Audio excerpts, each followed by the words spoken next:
Hi guys, I'm Vince Spoto and welcome to No Man's Sky. So I found this resource depot kind of thing here somewhere for some reason. Like it was just on my map and I figured let's go check it out, see what the heck it is. Just doing a little spin aroundy.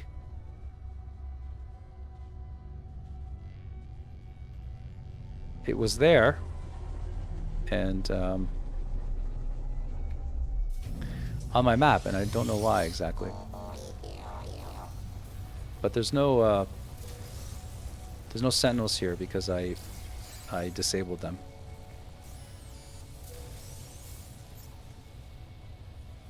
I'm not gonna bother with those.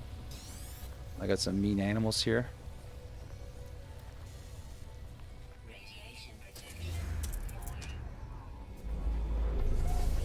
And they're gonna chew me up, so be careful.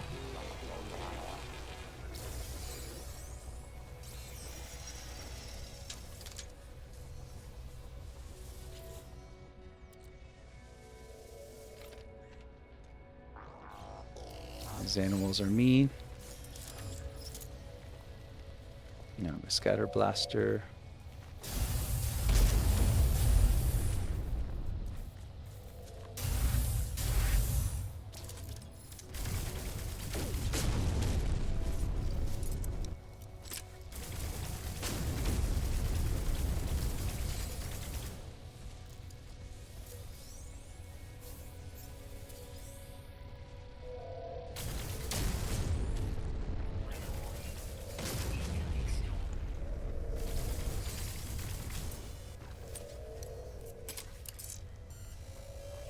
I think we're good. We got some ooh,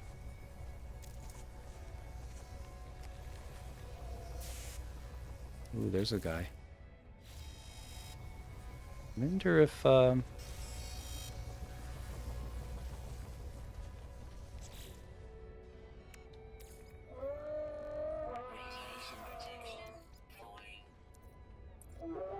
he's gonna kill me.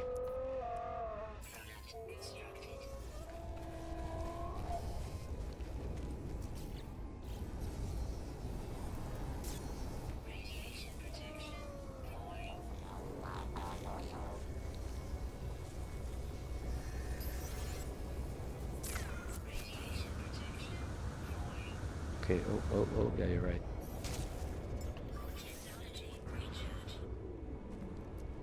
I'm trying to get away from this monster so I can gather myself together.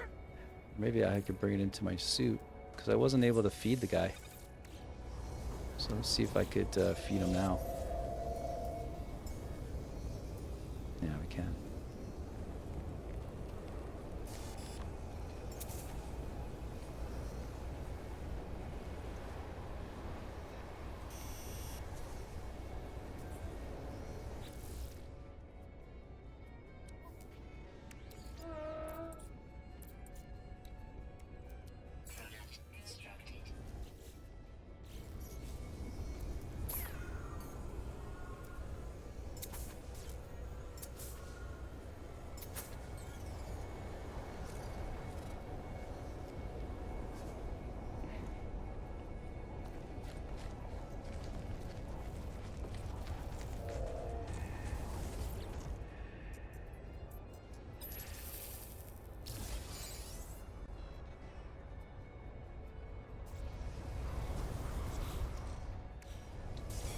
Right.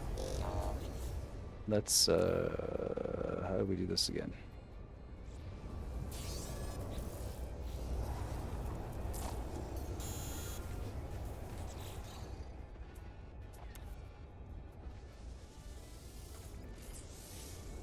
Get a beast of a man here. Let's see if I can get him here. This guy's pretty cool. Yeah, I will.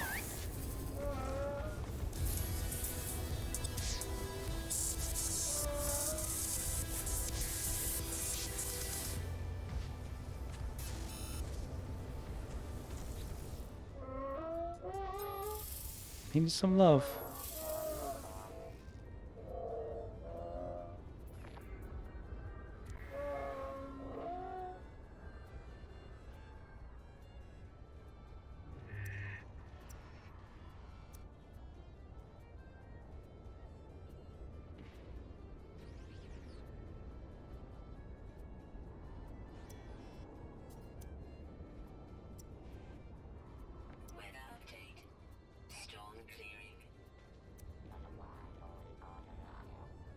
Cool. Freaking lasers.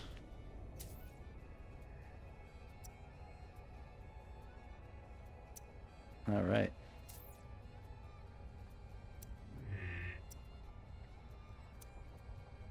All right, that's good. There we go. Nice.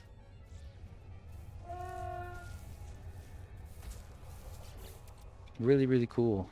Let's see, get a little bit more food. This is cute.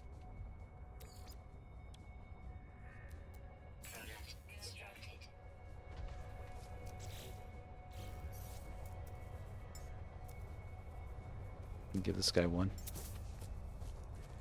so he doesn't scare me. All right, give him a pet and give him some creature pellets. There you go, guy. You're my man. Let's see how. Look at this guy. That's pretty cool too. So let's see if we can adopt this guy. But I need some. I need another. I gotta unlock another here. This big guy. Big guy. Where you going here?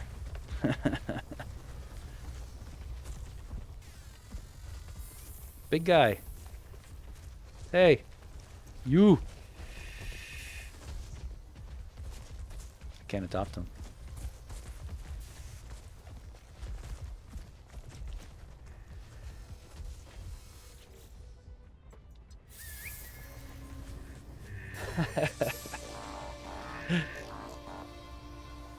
Oh, he's not feeling well. See? Gotta help him out. Look. There you go, guy. Here, take a creature pallet. There you go. Heat up. Alright. You're good. That was unexpected. And I got some poop. Where did the poop go?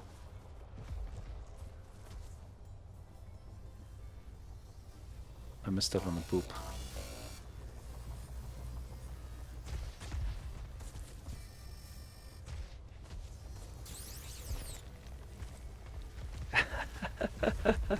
I have so many companions now. It's ridiculous. Plus, I killed that one. Alright, guys.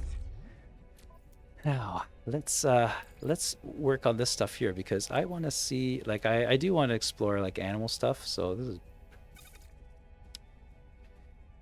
Regus grease. I don't know. That sounds kind of gross.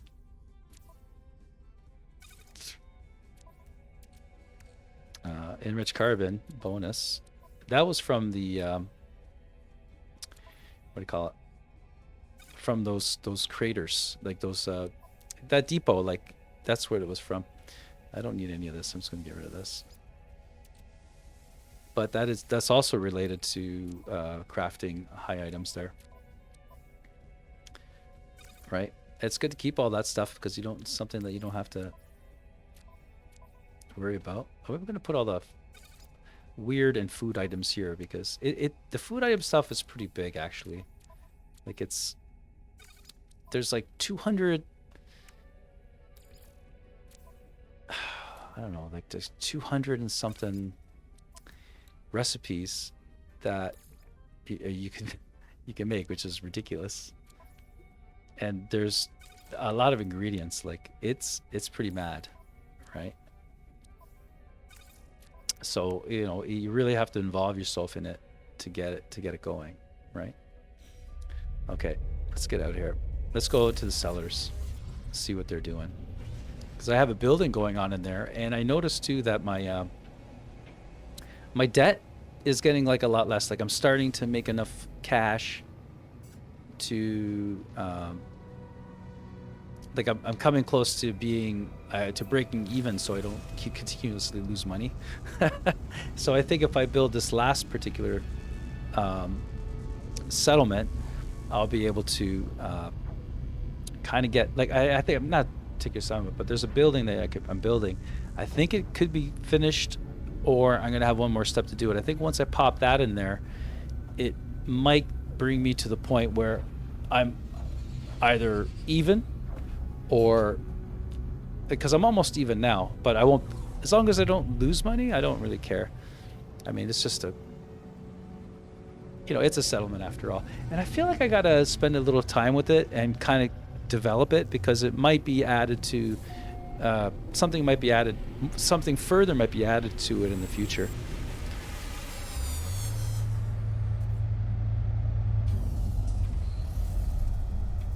All right.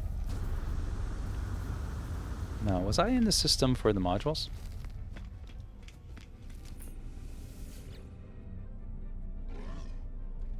Because I could use a scatter blaster one. But you don't have anything. Or for another, is it no, I don't need another pulse splitter, but I think I've already been here. Been here, done that. I think this was the place. I forgot where it was. I might as well just check. Yeah, this was the place I was. I'm sorry, guys. Where were we going? We're going here. The wrong side.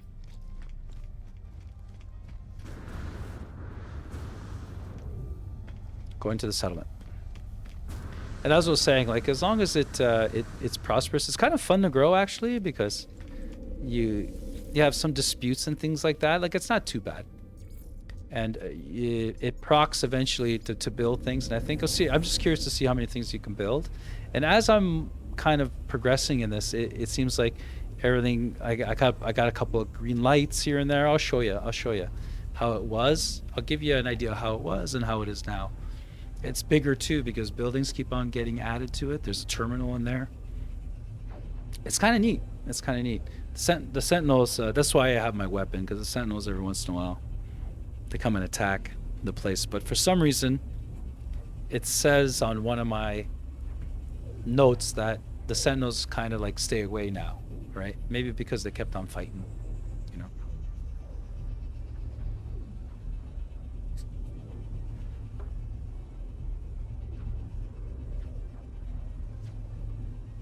Da, da, da. Ba-da-bum. We're just going to the settlement, and I'm doing upgrades to the settlement. So we're just warping there. And I did all the Sentinel stuff already and all that kind of stuff. This is just strictly to check on the Sentinels, check on the settlement, because I did have a building growing there. I think developing there. I think it was a warehouse, something like that. And it's fun too. Every once in a while, you have to beat up like six or seven Sentinels, right? I'll just wait for it to load in a bit.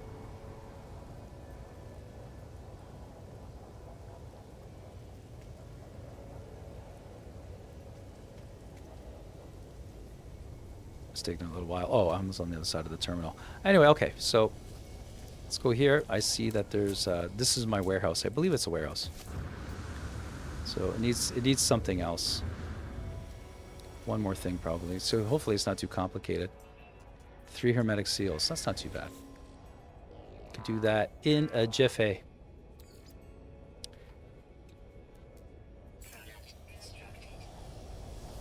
And it initially did a little bit of chromatic metal, so it wasn't that bad. Right, and this takes a while. They usually take about an hour. So see, it takes about an hour. So that is going. Now if I look over here, that's why I wanted to come back, really, is to keep that building going.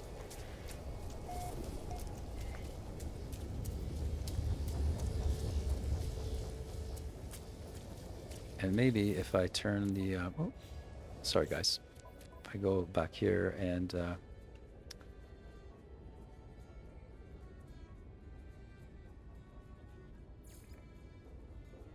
yeah, it's just telling me to manage the settlement. It's kind of like on a time thing, I suppose. So here's the terminal that you go to the settlement for, and you check it out. So there's a citizen's request, right? So sometimes they want something, sometimes they don't. So I'm in debt. So, authorize the mission. So, a small group of citizens seek your permission to begin an expedition. I'm going to deny it because I don't have the cash for it. Sorry. Right? And it doesn't seem to matter too much, except that, you know. So, here's my status here. So, it's getting there. So, my maintenance cost is 376.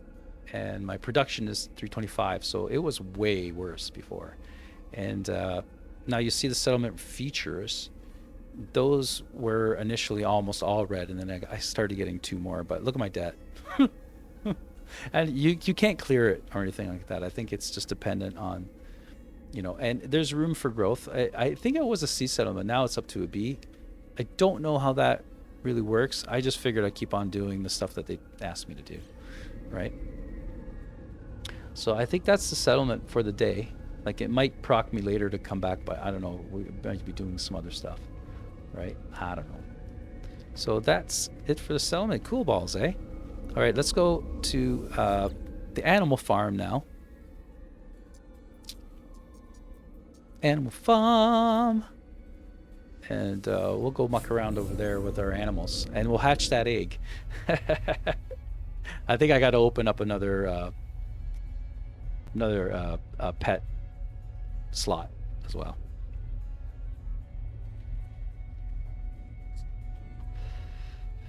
Yeah, that's what it goes. With Doctor Who over there with the Doctor Who TARDIS warp. Sci-fi sign effect. Sci-fi effect. FX.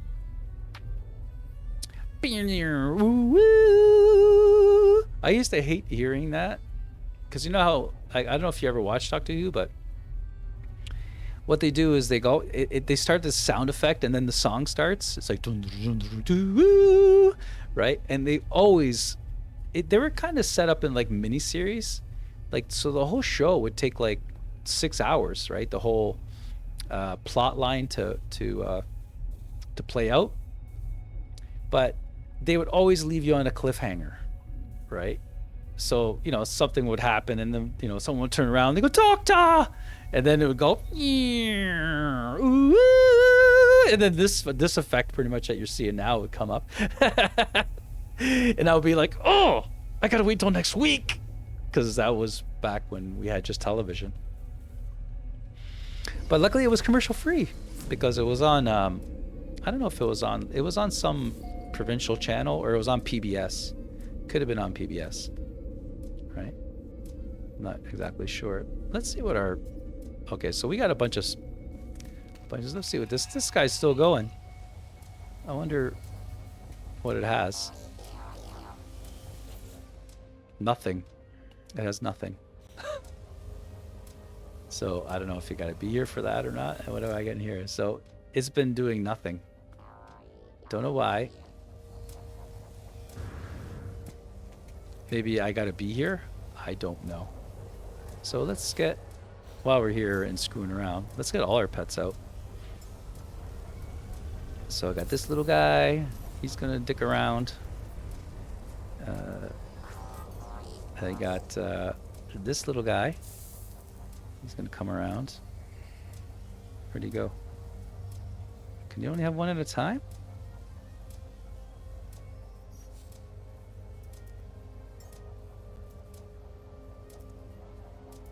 I also have some mech ones too. All right. Get this guy going on. Lasers. So you can only have one out at a time? Come on, really? Oh no. There we go. Oh yeah, you can. It's only one at a time. Well, you're from this planet, my friend, so you can chill. Oh, a little guy there too. Oh. All right, so let's crack this egg. Oh, ooh. Does this keep respawning? Or is it not going to happen anymore? No, I think once it's done, it's done. What's this? But you know what? Let's get our other multi-tool out too. Because this one here is my my strong one. So like if I scan something, I get like huge bonuses for it, I think. I don't know about the fauna, but no, not that one. Do I have the right weapon on? Yes, I do. But you'll see. It's pretty good, but I don't think I have anything else to scan right now.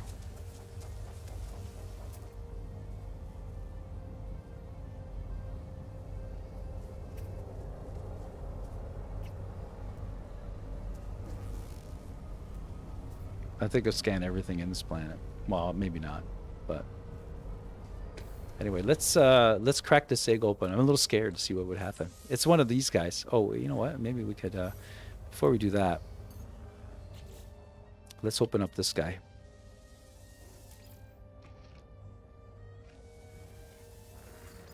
Oh, it goes up in price. Okay. So I might have to abandon one. Oh. Wow. I didn't realize they go up in price. You suck, Nanite. You suck, Nanite. But anyway, I didn't expect to get those other guys. But let's crack this egg because I cracked it and it keeps on bugging me.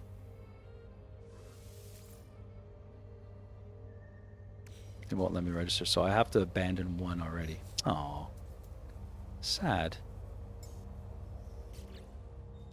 Fine. I think I like this guy better than this guy, so let's abandon him. Bye. I'm sorry. You gotta go back. I guess I got you out of the planet, but I just ruined that poor creature's life. Let's see what happens. All right. There's my little guy. Hey, little guy. How you doing? Oh, what a different looking beast. I was just like, okay, let me give him some food, the poor little dude. The poor little dude, let me give him some food.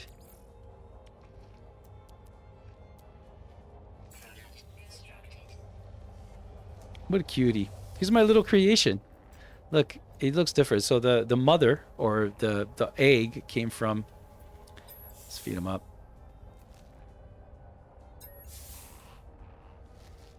There you go, my friend. You should be ready to go. Let's see if we could... What can we do to customize this little bugger?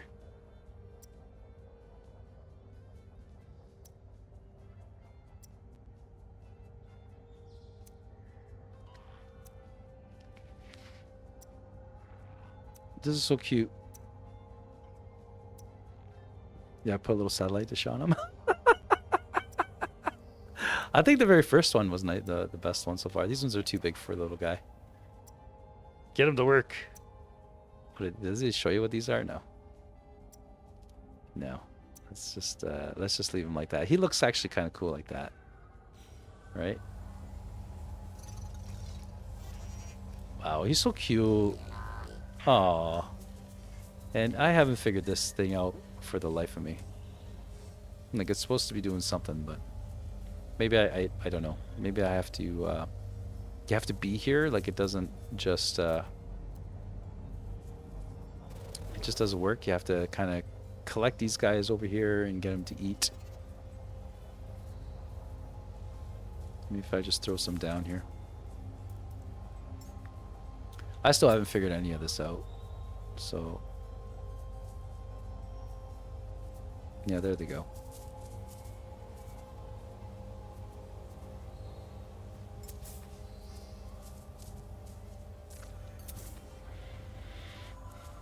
All right. Well, this should be going. Like, how come this doesn't go? I think it does, but I think you have to have animals around. Right?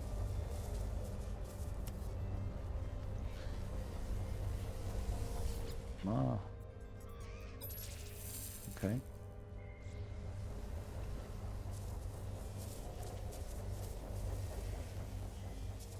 Yeah, I'm not really able to do any recipes or anything either. Like, it's kind of funny. It's kind of funny. I haven't really figured out the animal stuff at all, right? But I did hatch an egg, so we did that. Right.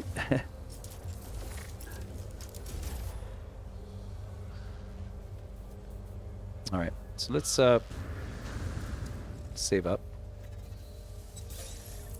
So what I was thinking, since I have all these nutrient and there's storage for these things, right? And they all have enough. They all have storage. So if I go here, I could put all the meaty chunks and the fecium that you need a little bit of fecium and mordite. But I got that on this planet, so I'm going to leave them alone. So this is all the stuff that I was kind of making and mucking around with, and I could put the milk back in there as well. So I got a lot of milk, and there's wild milk too. I don't We'll know what the heck that is. But let's get our food products from. Oh, you know what? Let's see if I can get my. I love being able to get my freighter in now. Anytime, anywhere I am. That's fantastic. There it is. And let's get all our stuff back from. Like all our food issues, our food issues. But you know what I mean. Oh, I think I could just do quick. So, oh, I'm getting a little bit of lag. So it's probably gonna. Yep, I think it crashed. It's gonna crash soon.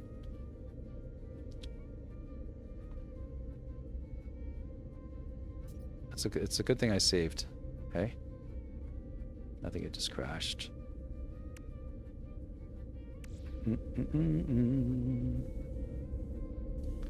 All right. So you know what? Now that it's doing this, I'm gonna try to do something here with my Xbox. Just to see if it's maybe what do you call it? Like the DVD thing here. See if I could clear that.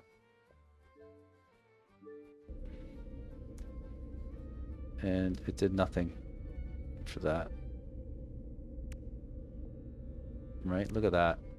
Like, I don't know why it does this, guys. Every once in a while. It's gonna crash, so I have to wait it out a bit.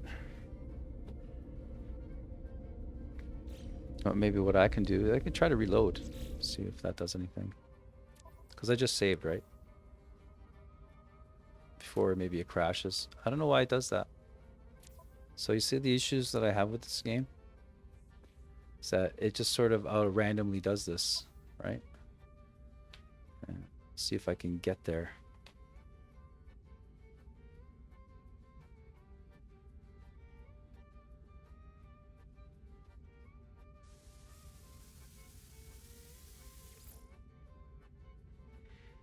I don't know.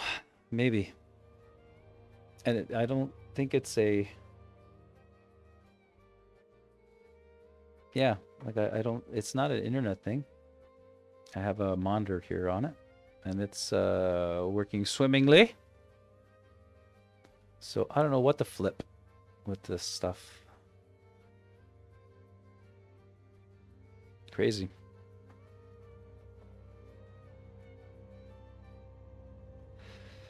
Now, we'll see. If it loads it okay, then it is No Man's Sky, for sure. If it doesn't load in properly, it's still kind of wonky. It is a memory issue with the Xbox One, but I don't know. It's pretty funny. It's pretty funny. I always mention it because it's kind of like, oh, you know, it shouldn't happen, right? None of this should happen. Anyway, I'm just going to get a coffee real quick, or just warm it up. I have a coffee here, but it got cold. I'll be right back.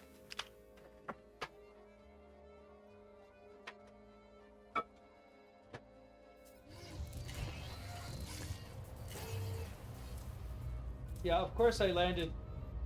Of course it puts me like in the ground. It does this too. Like when you come back, if you go and come back, and for some reason, however you build your base, when you load into the base, it'll put you like under the base on the ground for some reason. It won't acknowledge the base. But that could be also like a slow loading time. Like there's issues when you have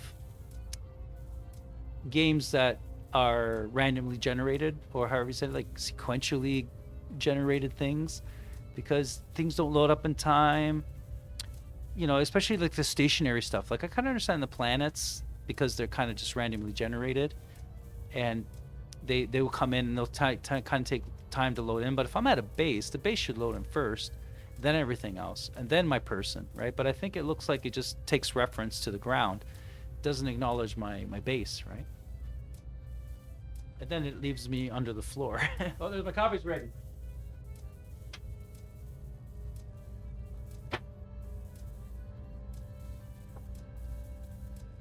My coffee is ready. So yeah, this is what I think. So see where it leaves me? Like, it always leaves me underground. It happens quite often. Right? Oh yeah, my headset. I'm like, why can't I hear anything? It's ridiculous. So, oh, I don't know what happened there, but I think I flicked something. So I'm just gonna erase this and can I get out now? Yeah, so I'll just leave that the way that it is. Actually, that looked kind of cool. All right.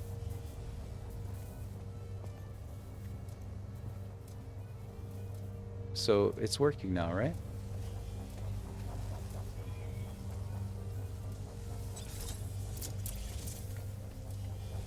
I don't know if my freighter's in... Is my freighter in the space? It is not. Because I didn't save it. So I'll bring my freighter in. Cool, right? So is it going to lag? Is it because of the freighter is here, it's lagging? All right. I'm not going to put the ferrite dust in him. Oh yeah, I have problems.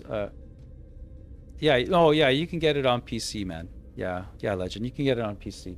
I think on PC, like I can't tell you, but I know that there's like some crashing issues with PC as well with this game, and the only reason how I know that is because they released like a patch on Sunday or yesterday or something like that, 2 days ago, I don't remember.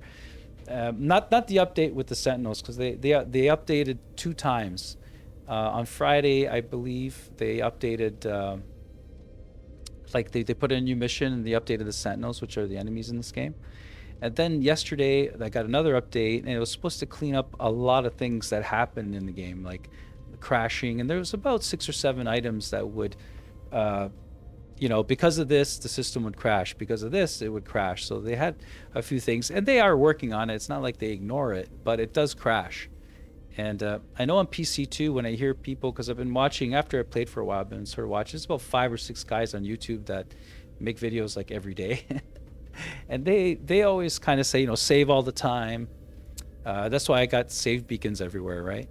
So it does have its, and you know, and now that it's working better, see, I don't think it's my Xbox now, because on my Xbox, I run every other game. Like I run games flawlessly, and this is the only one that's been crashing at least once a session, right?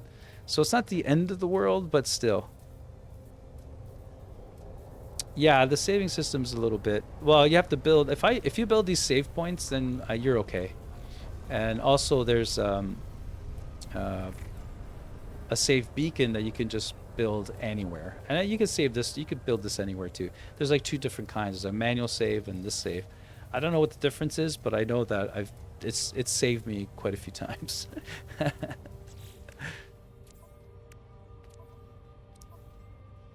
So, you know, it's okay. Well, it's not okay, but this ferret dust, let's put this away. It's not okay, but I sort of feel like the game is one of those, the way that the game is and how it generates its levels or stuff like that, like how it generates its gameplay, it's a little bit, you know what, I don't have to do this, hang on, I just have to go like this, right? Yeah, there we go, nice. And this is also a food product, which I didn't realize. Yeah, the way that it generates its stuff, I guess it's very taxing, I suppose. You know. And also on my Xbox, I have a base that is like a farm, and it's not really that big. It's let's say a medium-sized farm at most, like if that, and it's really laggy. Like it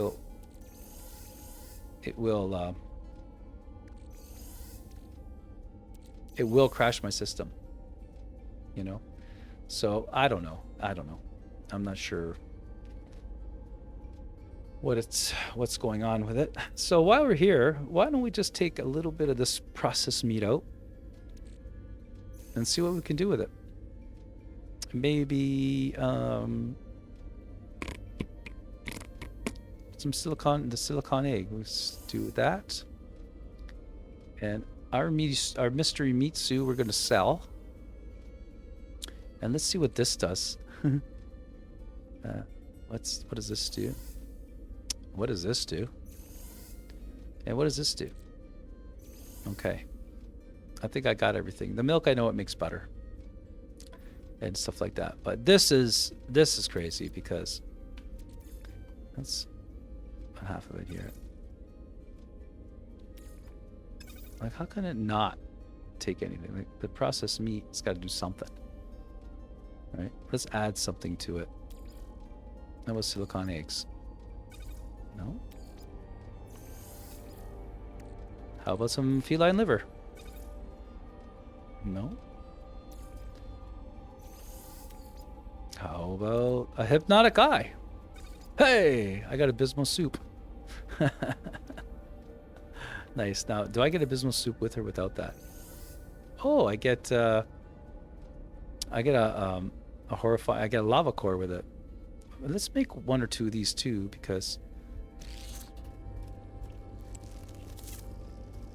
let's see what this does. Okay. Now, if I put it here, what do I get? Abysmal stew again. So it looks like, okay, how about if I get this and take this out? Nothing. Weirdo. Alright, let's put some processed meat with that. Abysmal stew. Alright, what does this give me? Nothing. That's weird. Okay.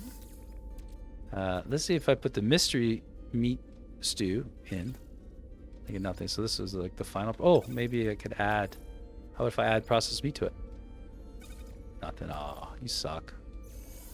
How about if I? Oh, how about this? Rigas grease. That sounds delicious. What is it? What does this give me? How does this give me nothing? You suck. How about Fecium? Fecium goes with everything. Nothing. Again, you suck. A Mordite. Well, let's put some meaty flakes along with. Oh, where's the Mordite? Nothing. Come on, man. I'm gonna put milk in there. You never know. I gotta put some wild milk. It's weird how it is a food product, is it not? Like, I don't know.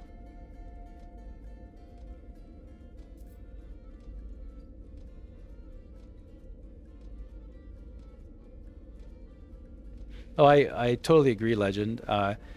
And they're pretty cheap here. And I've been tempted. So I think I'm just still living with it. I do want to just get the Series X because the greater capacity and the disc. So I have this functioning to a point. It does work for several hours without crashing a lot. And when it's running, it runs fine. I mean, I could tell compared to when I watch other people play on PC, I mean, the graphics aren't as crisp or as colorful or as full, but that doesn't bother me.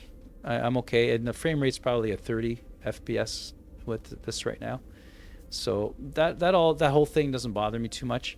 And I have this on a disc as well. So I would have to start over, which is, again, not a big deal. But yeah, that Series S has been really tempting me. But I think in the end, I probably won't be happy with it. Because I do have a lot of discs, a lot of games that have discs, right, that run with discs.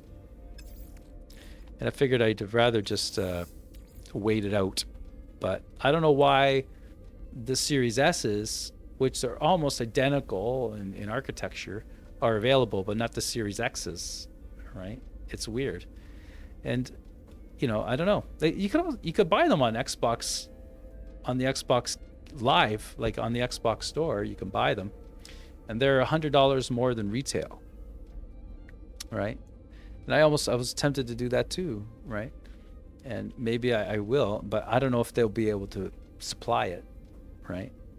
Maybe they would be. I don't know, because no one seems to be talking about the fact that you can get that on the Xbox Live store, right? You could order it through them.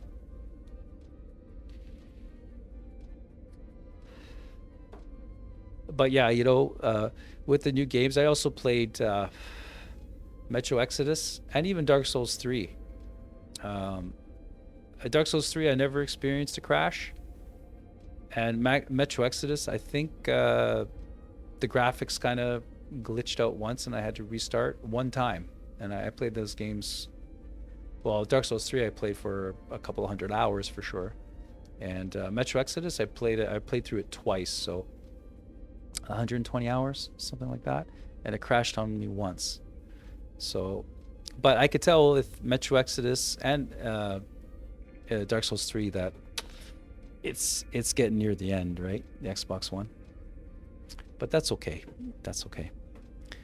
So let's just get this all out of here then. I'm kind of through with it. Now, I'll show you what you guys could do with this. So here's my stew. Oops. I'll take my stew back. Right? And couldn't we make another stew? I think we could have made us a... Yeah, I would do that too. I would do the same thing. I would lower the graphics quality too, right?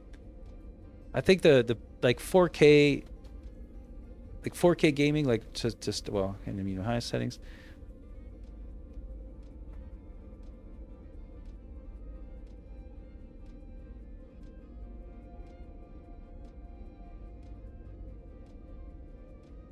Yeah, though for PC, I know that the big deal, actually, in the general populace, in North America anyway, because we're marketed towards, like, gamers are marketed towards playing games in 4K here. Like, it's very strong, a very strong movement.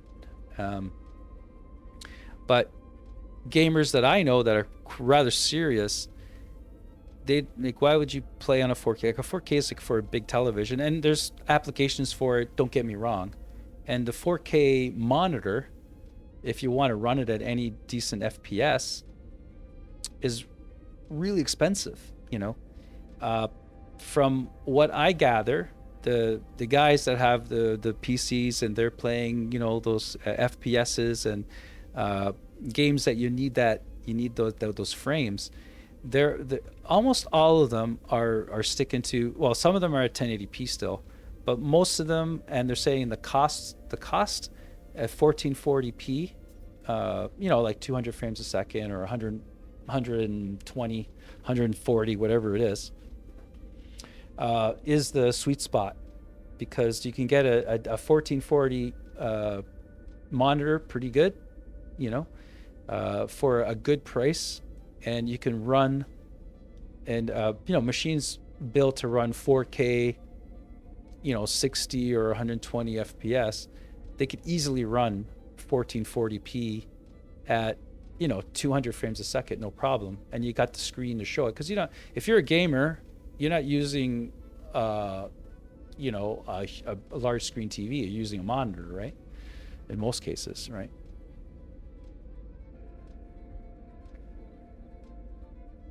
Yeah, Lincoln. Well, you got different applications, Lincoln, right? Right. And I love nice graphics too, but, you know, I think my next, you know, I would like to go to a 1440p screen, but you know, 1080, like right now I got a 1080 60 frames a second screen. So like you know, it works great. It looks good for me. It's not that huge. It's a monitor. And that's where I'm to understand that most gamers play, is on a monitor at 1440p, usually at 140 frames, 200 frames a second, right? And that's the sweet spot, I think, for cache.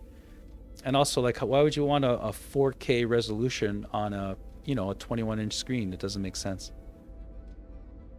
Yeah, Legend, it does. That it runs 4K at 30 FPS, but I'm never going to run the game at 4K on my gaming setup. You know, the most I'll go is 1440. Yeah, 1080p is perfect, like that. And with 1080p, 120 frames per second, Lincoln, if you have an awesome machine, you could run that on ultra settings all day long, and it'll look great, right? I think 1080p is still the sweet spot. And anyway, besides YouTube, you can't stream anything higher than 1080p anyway. And really with Twitch, 1080p at 60 frames a second is fake. There's no way. You don't get the bit rate to run 60 frames a second on Twitch. At the minimum bit rate for 60 frames a second 1080p is like at least 12 megasecond. It's not, and here you only get 6 megasecond, right? So it's just, I'm sure that they encode it or whatever, but it's not really 60 frames a second. There's no way with that bit rate you're going to get 60 frames a second 1080p, right? Yeah, I got the encoding for them. I don't know how, it just sort of happened. So it usually defaults for people, it defaults to 720p. But I broadcast at 1080, 30 frames a second. And that's still low. Like, it should still be around 10,000 for 1080p. If you really want, but maybe they have some other type of encoding that they... Yeah, I got lucky. I got the encoding. I don't know why. You have encoding, don't you, Lincoln? I'm sure. I thought I could have swore I saw it.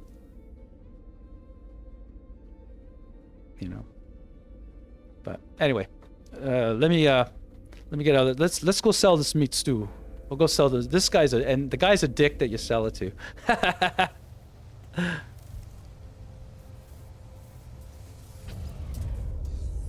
That's right, Legend. Yeah, I've witnessed on many occasions that like 720p at 30 or 1080p at 30 have looked great.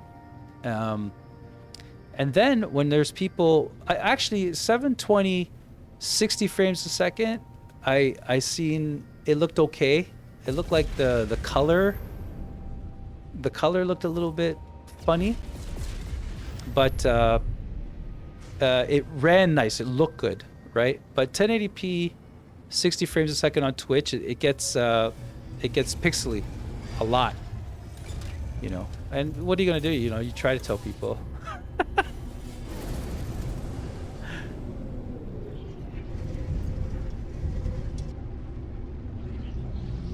Yeah, like I have enough upload capability on my machine, on my internet, to give out 1440p at 60 frames, like legitimately.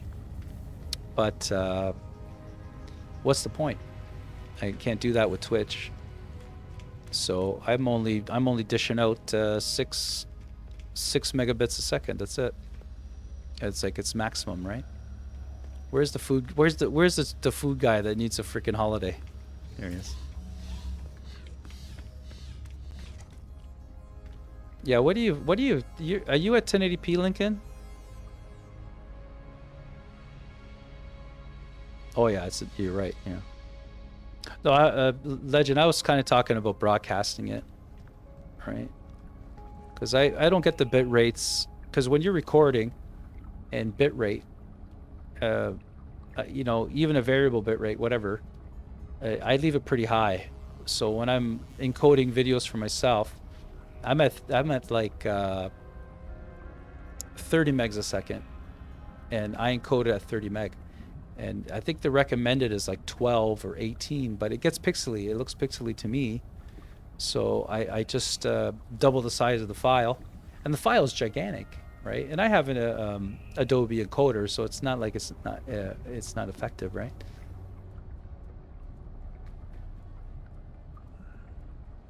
Oh, you do 60 frames a second at 1080p on stream? It works out for you? Because your stream looks great. I have to say, Lincoln. I'm shocked. Yeah. But I think watching it, like I would play. I mean, I could play at 60 frames a second, but I think watching at 30 frames is okay. 60 frames looks sharper, but it's hard for me to tell exactly. But I think 60 frames, if you're playing like a game that has a lot of fire, a lot of you know, what do you call those, like particle effects and things like that, it would look really nice and crisp, right?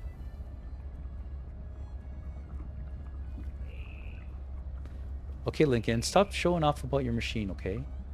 We know, okay? You got a good one. I got an Xbox. How do you think that makes me feel?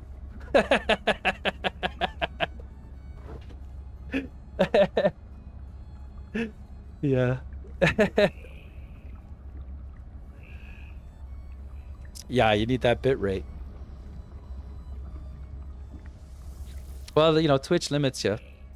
You know, I can give them a whole heck a lot more, but so listen to what this guy is.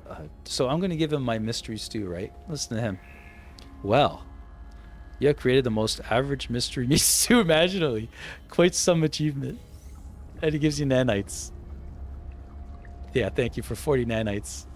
And you know what? There's people online that are saying that this is like the best way to make nanites. I don't know. I don't know. Because you got to give it to them one at a time.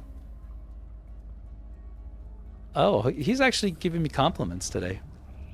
I think he's really into the stew. See what he says now. Outstanding. Whoa. Wow. And I was calling him a ding dong. I will hydrate, Lincoln. Thanks. I forgot to dry.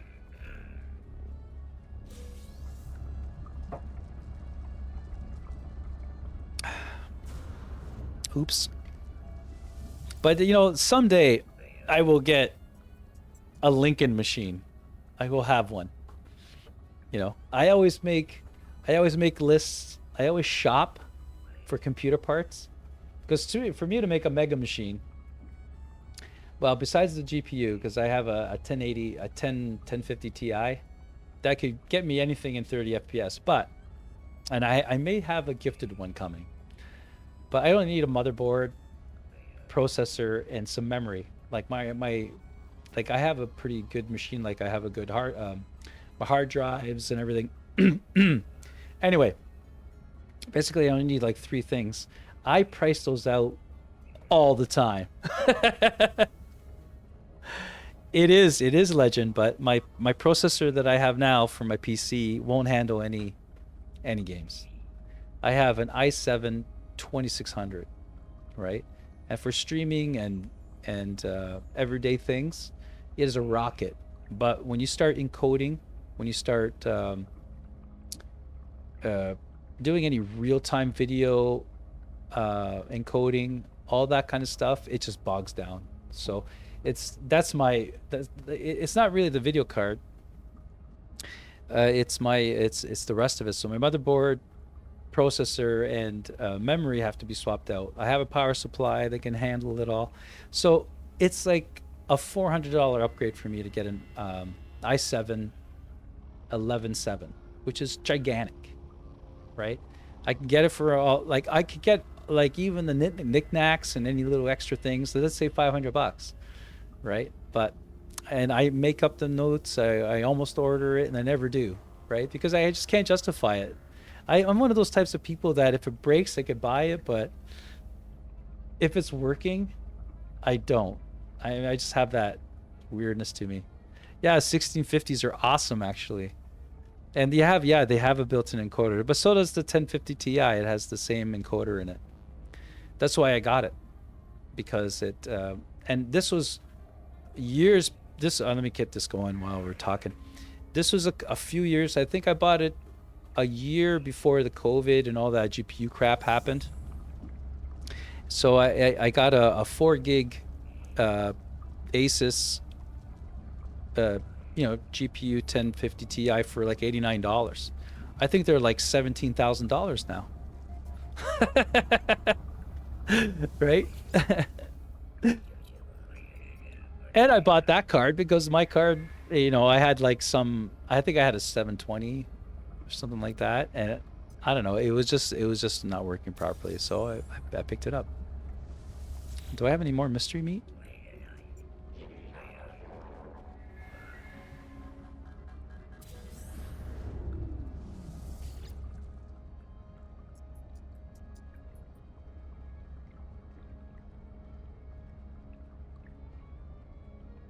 Yeah, like, and I'd be the same way. They're $230 now. Holy crap. Yeah. Yeah, they used to be they're pretty cheap. They're giving them away. Like I'm thinking, oh, I better get this because a 1050 Ti for what I need and my computer, it would be good. I didn't realize actually. I didn't like it. It seemed like my machine kind of tricked me a little bit because I did like when I got it for like I got it. This was like an older person's. It's a friend of mine's old gaming PC because I also do a lot of PC scrapping. I like to take apart PCs and I like to get them to work. So it was I figured I'd take it because the guy didn't want it, right? And he actually had a GPU in it. It was like a 960. Was it a 19? Yeah, there was like it was a nice video card, but it had a dead not a dead encoder, but its initial programming was true. Like I could tell it actually had it was physically fried a little bit. So that's why I got the 1050 Ti as well, right? I couldn't, for the life of me, I couldn't get that to work. I reflashed it because I thought maybe there was something wrong with it, but he was actually using it just with VGA. Like it never had any drivers. Like it worked enough that you can use it as a computer, but it wasn't actually working, right? And I don't think the person really knew, right? But I did everything I can to fix that thing. I couldn't. It was dead, right? But I do have mishmashes of computers, but I'm to the point where I do have another motherboard and processor that is from the 7000 series. And when you look at trying to get, I have to get memory for it, maybe a hard drive, it wasn't worth it. So I have some decent equipment that I don't bother with because, when it comes to PCs, you might as well just get the latest stuff and, go for it in a way. But anyway, this PC was the best that I could muster up and slap together to get me going for what I needed to do. But it was never for PC. It was never for PC. It was never for gaming. Sorry. Right. Like I do video editing, and video editing is actually becoming quite a chore with this machine as well because it's taking too long to encode, encode the videos for YouTube. It's ridiculous, and people and it's not the card doesn't, when you're doing videos, when you're editing the video, your video card is what's important, right? Because you're doing real-time video, you're scrubbing the videos, and you need a video card and processor too, of course. But the video card has to keep up with it all, right? And that's when it's doing its business. But when you're done with your project and you go and encode it and to crunch it to an MP4 or whatever, your GPU doesn't really do that much. It's your processor that's crunching all that. So if you got a wicked processor, then you will crunch that video really pretty good, right? But but juicing up your video card, thinking that it would improve your encoding, it does not. It does not. It's all your processor. Oh, I need a CPU. Like my next step would be, first of all, for gaming, I'm just going to stay with the console. And I'm going to get an Xbox Series X because my whole family uses the Xbox, so it's not just me. And I like the I don't have to worry about settings and all that with games. I just to slap them in and play. But that's whatever, right? But my next PC for my video stuff, like the PC that I'm using now, I was looking at a i5 10000, let's say, or i5 10, I don't know what you want to call them, or an i7 11, and they were 11 would make me I think an extra $200 over budget, I suppose, because it's the different platform, the DDR5, right? And I was looking at just going all out, 64 mega memory, and I would need a processor, a heatsink, and a motherboard, right? And roughly around $700 for that. But I can get like an i5-10 with DDR4, motherboard, heatsink, and all that for under $400, right? And that's pretty good too, right? And if I go to the i5 and the 10 series, it gets up there again. It's too expensive, right? Yeah, consoles are easy for just gaming. So I kind of like to separate them too because I do video stuff, right?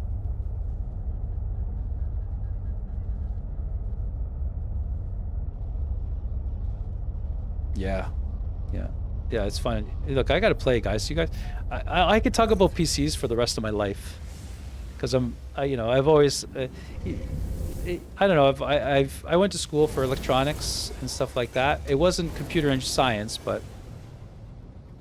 I'm just saying that I went to school for electronics, so I have that kind of build. Yeah, you know what we're doing, Lincoln? We're just gonna go to the freighter. We're gonna do like freighter stuff today. I'm gonna go get and well, first of all, let's take care of our freighter because I think all our frigates are back. Maybe not, but look, I got two-tone on it now. Woohoo! Oh.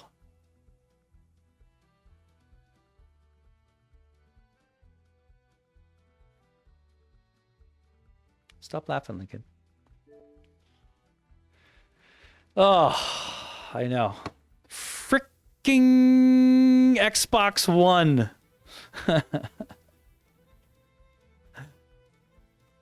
You know, I hear but yeah, anyway, whatever. So what can you do? What can you do? Yeah, you can hit those asteroids. Actually, you have to. You fire. It gives you gold, platinum, silver, and tritium, which is what you use to build on the freighter and also to fuel your ship. Which is great because if you run out of fuel on your ship, you could just go to. And these asteroids are everywhere in space. So it's happened to me before where I ran out of pulse drive juice. As at the beginning, and I was kind of like, oh, what am I going to do? So I looked it up, and you just have to shoot some asteroids. Yeah.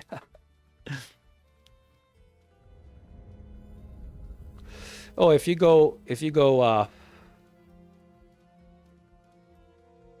fast through asteroids, you don't get hit. Like you go through them. But if you just pulse, if you kind of slowly pulse through them, you have to, they have collision. But I got shields, and it's not like you explode right away. You can actually land on them with your person. It's somebody did it, and they have collision, right? But how are you supposed to get back? You eventually die.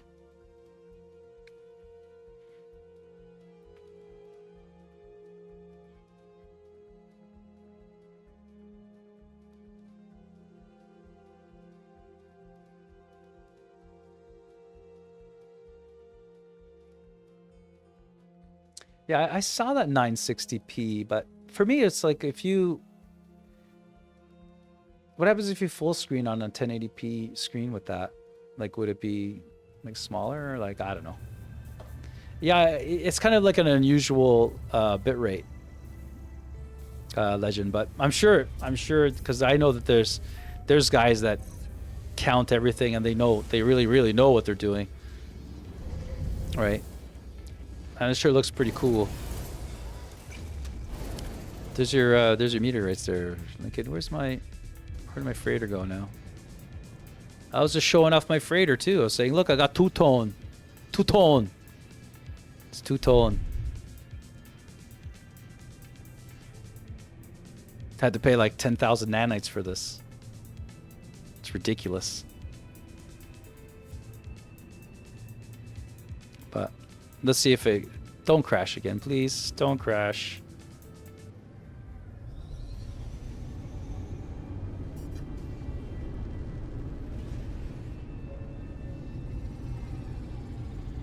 See, I hate playing games with all.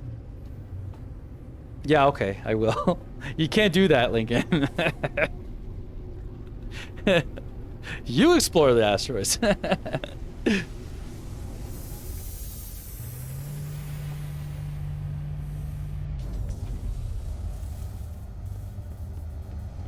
Hey guys, thanks for coming here and make me talk.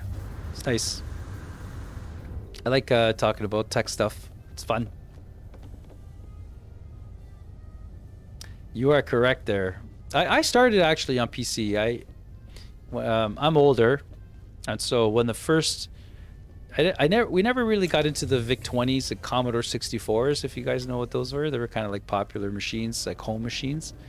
But we bought the PC. We bought a PC. That's what they were called. And we had the first PC, I think, and then we bought an XT, an AT, and these things had turbo buttons on them, you know. And I did a lot of stuff with them. I can go on with what all the stuff that I did. I even got into we got a modem, and the internet was a little bit different back then, where you would use like echo chambers. It was a little bit different, you know.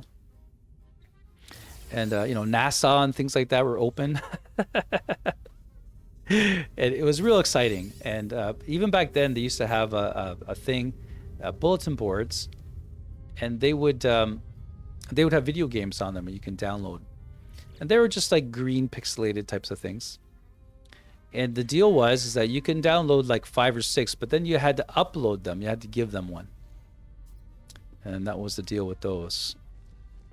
And then eventually, and so that was that's when I started to game a lot with those, because they also had like Dungeons and Dragons and famous early PC games, right? Leisure Suit Larry, stuff like that. And and eventually I got I think it was Pentium. I think it was the Pentiums. This is before dual core. I had a Pentium 2 with, get this, with I think it was like a 6 meg video card. Like, it was rock and roll. And I played Doom for years on that. And it was okay. It was okay. You know, to play Doom back then, you had to use a program called GameSpy. GameSpy was kind of like a online lobby type place, you know, and you would get all the servers that were playing all the different games for Doom, and through GameSpy you would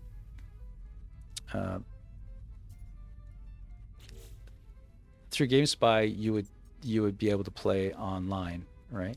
That was actually really cool too. But I got discouraged because what happened after about a year is that, you know, the Core 2 came out, and all of a sudden I was moving like, and I don't think that they had like server balances, you know what I mean? So at that time, so when I got into playing Doom, after not even a year, I think, I was moving like I was quicksand compared to guys, right? Like, I couldn't keep up. And I was thinking to myself, well, this PC is great. Like, I don't want to get another PC. And then, you know, a little by little, I stopped investing in PCs, plus, you know, life and everything. I stopped playing video games. And then, you know, I also always had a hard time configuring the damn things. Driver updates for the video, and then some games wouldn't work because the resolution, I could never get the resolution right. Blah, blah, blah, blah, blah, blah. So I kind of got like fed up with it all. And then a lot of time passed, and the Xbox 360 finally released, because the Xbox 360, the second gen or the third gen of them, they were solid because they redesigned them. And like, mine lasted forever. I still have it. I got into the Xbox 360s, and I haven't turned back really. And I just stayed with those. I liked the casual play of them. I didn't have to worry about drivers or anything. It kind of updates itself, you know. Then, you know, of course, you know the rest of the story from there, right?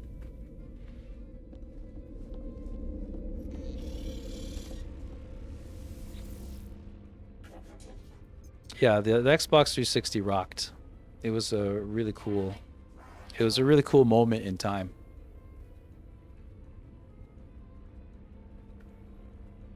And then the Xbox One was blotched so bad that I didn't bother updating. You know, I tried the PS4. People had PS4s, and I went to their house, and for hours I played with that controller, and I couldn't play with that. I can't play with the Xbox with the Sony PlayStation controllers. Okay, the D-pad's in the wrong spot, and the what do you call it? Like the analog sticks are like side by side, so I couldn't, like, how do you deal with the D-pad on that? Like, because the left analog stick is your movement, and let's say, and then the right analog stick is your aim, right? So I don't know, maybe you use your other two fingers are for the trigger. Maybe you use, I tried everything. It was a little bit too light. The buttons were a little bit, they didn't have a thickness to them. They're just sort of like, they're like thin, like the trigger buttons. It's not saying that it didn't work and they're not great, but I could never get used to it.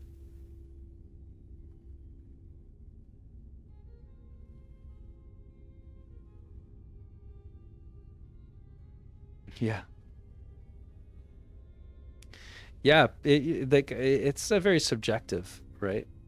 Like this is unbelievable. This is an Xbox Elite controller. It doesn't have any drift on it. I have thousands of hours on this thing, and I think it's 5 years old, right? It's made out of metal. It's got a little bit of weight to it. It's unbelievable, but it was freaking expensive. I think when 5 years ago, this was almost $200. And then you could buy, at the time, for a regular Xbox controller, you could buy it for whatever it was, like under $30, right? Yeah, like it's weird. It's weird. Like, but I noticed that if there's one thing I've noticed is that everyone picks up the Elites, like a lot of the people that play video games are on PC, and they're not on keyboard and mouse. They'll also use a Xbox Elite. It's unless they're already playing with the PS5 or PS4 or PS5 controllers and they're used to them, or they prefer them, right? Because they're both good. They're just different. But I couldn't wrap around. I couldn't with the Sony controllers. I couldn't wrap myself around the engineering of it. I'm like, why would you, like, the ergonomics of it? I always question it. It's like, why would you do that? Like, why would you put that here? Why don't you have the analog sticks offset? I could never convince myself that I could get used to this and work with it. And I would say I would have about 30 hours on it, which is nothing, I know, but I really gave it a try because I was contemplating on getting the PlayStation, because with the Xbox One, it got blotched and they didn't have whatever game, the usual story with the Xbox One release, right? And the PS4 was like the god, right?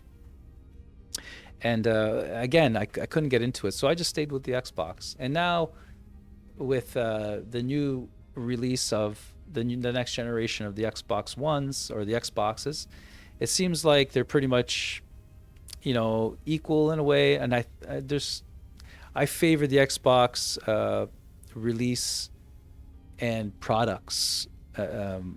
They seem a little bit more progressive, a little bit more modern, where the Sony stuff, it's like everything. It's like it's all about the console and the exclusives, and it seems old fashioned, right? I don't know, but that's just my impression. It's not real. Right? Ultimately, it's me who has to buy these things. So it's all emotional and subjective, really. Also, I'm invested in the Xbox world because I have a lot of games with them. So that's the story with that. Let's send out some expedition, guys. Ooh, industrial. You know what? I gotta make frickin' fuel.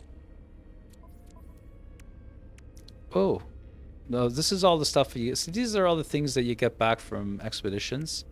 And I know a lot of it doesn't make any sense, but some of it like are raw materials, but you see this thermatic condensate, this organic catalyst, hot ice, dirty bronze. Those are like items that you could use to craft stasis devices or what do you call those? Fusion igniter. And they are 15.6 million each. So, you know, learn how to do it and you won't have to worry about you. Like, look, I have like 600 million units and I haven't really been trying. Like if I kept on going, I would be I'd probably be close to 2 trillion. But I kind of just sort of build it up to like 600 million, which is like huge amount of money for this game. Well, it's not gigantic, but it's pretty huge. Like how many, you can only buy so many things. And I'll just wait until it goes down, accumulate all these items. And you could make them with raw materials as well, which I have that ability, but this lessens the load, right? So it's pretty cool. Let's make frickin' fuel for the frickin' frigates. Are those frickin' lasers on... Do those sharks have frickin' lasers attached to their head? I know, it's cliche, but come on, that was so funny. Oh, I could have made more.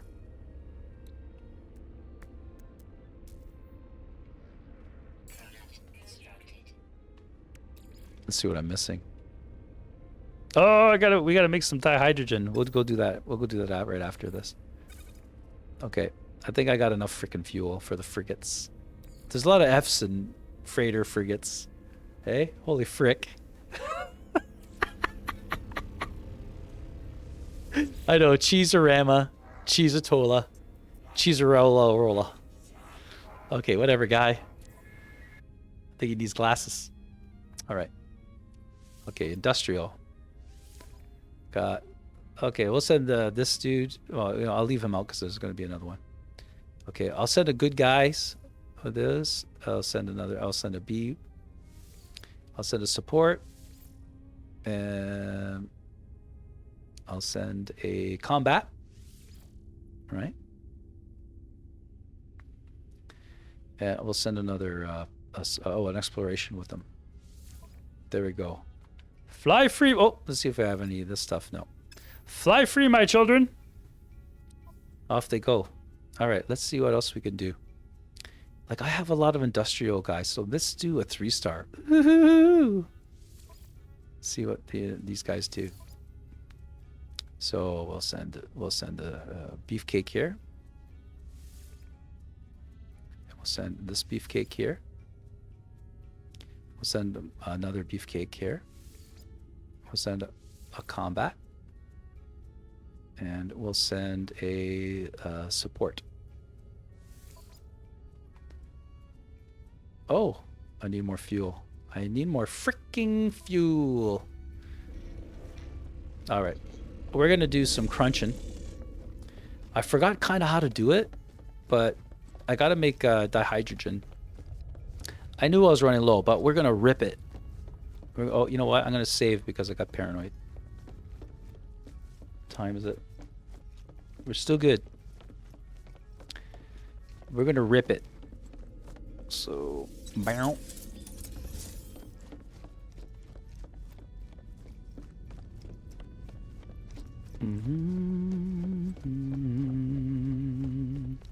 Okay, I think I could do this. I think I could do this. So, let's go here. Oh, so how come I didn't need any more? I guess you could only give him so much. You know, I don't know. Let's go put it back in here. There, take that. Yeah, we'll clean. Okay, so we'll clean all this stuff up here too as well. Maybe I could just make a warp cell, get this out of here, out of my way. Okay. So this is something that I sell. I just sell these. I'll show you the frigate stuff. So basically, I'll show you what I do here. So here's my higher priced items. So I just keep them here, and eventually I get so many that I feel compelled to make. This is just a natural element. And every once in a while it comes up in games. Activated indium is something that I just sell most of the time. So let's just do that.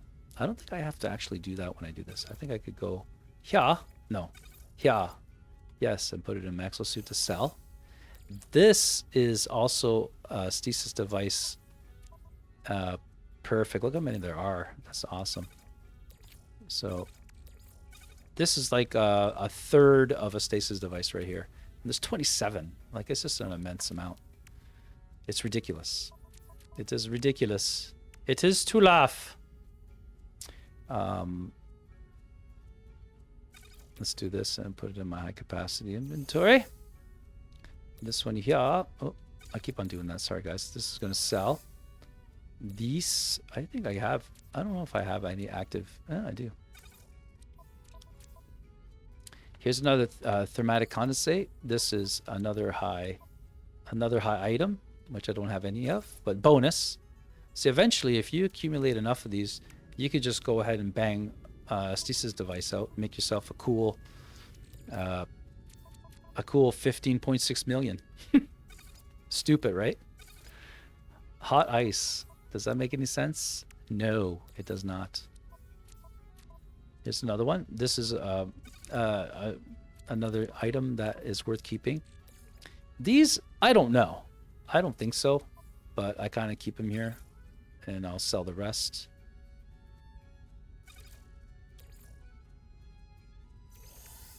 I don't know what I need those for exactly. There are mystery items that I have. But that's the way this game is. So why would I need more fuel? Oh, I see, because I was making fuel. I'm sorry. Fricking fuel. Okay. I don't have any activated cadmium. Wow. How peculiar. I'll put it in here. Probably come out like you just need a few nuggets of that, of things like that.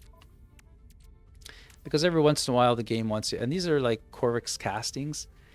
You know what? I'm gonna keep these because I was blowing up their system, and they weren't happy with me. So I'll give those to them, and they'll get a little happier with me in time. Right, so we could sell all this stuff off, and I'll show you here. And you can go to the systems and get better dough for these, but that's okay. I pushed the wrong button, sorry. And what other junk did I have? I had these. Like, they're not really worth all that much anyway. This is pretty good, 2 million. Not bad. And I don't know what this is really, but activated indium I could sell, even though it has a crap return. If I'm actually selling active indium, which I do have an active indium farm and it makes me about like 70 million a pop. I could do that every day. And hey, I didn't know I had one of these.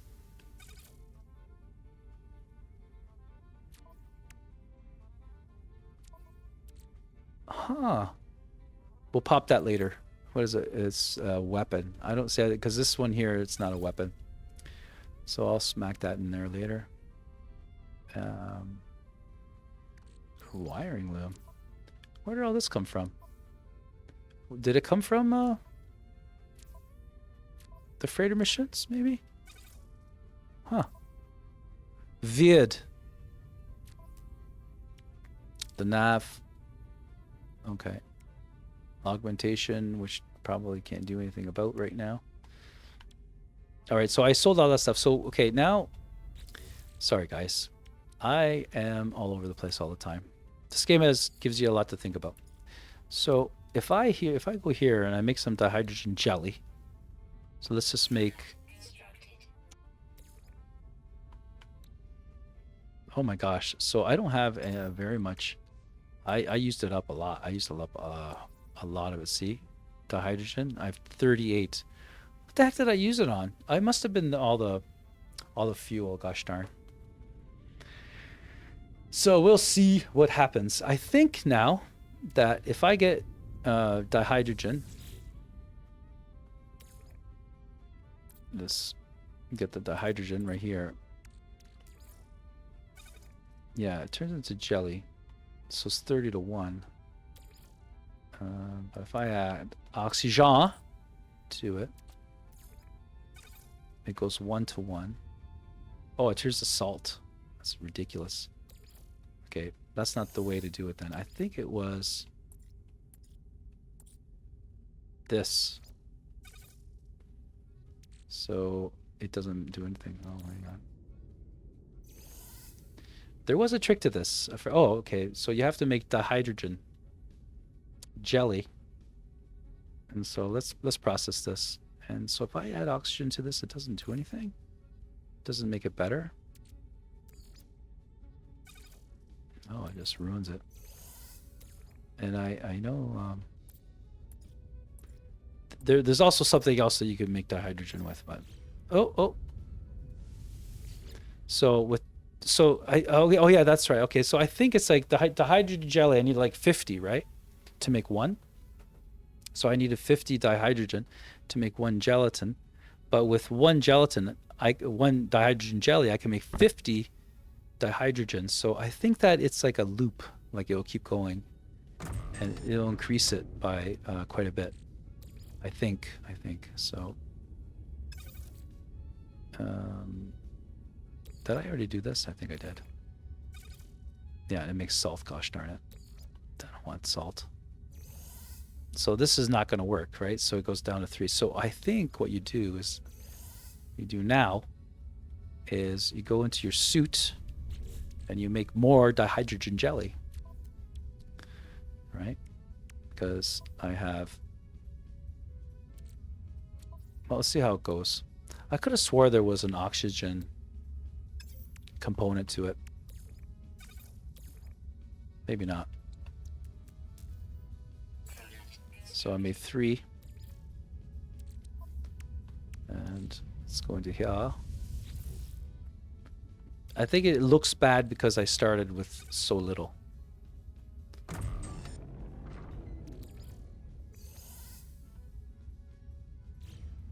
I think I'm doing this wrong.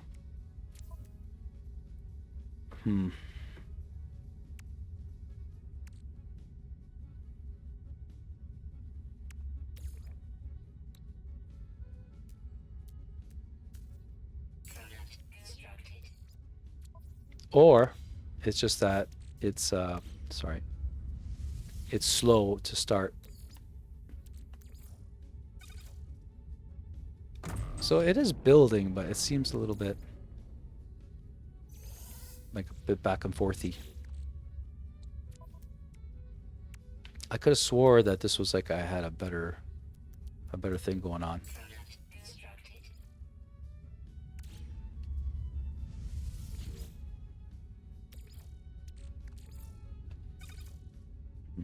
Maybe chromatic metal or something like that? No.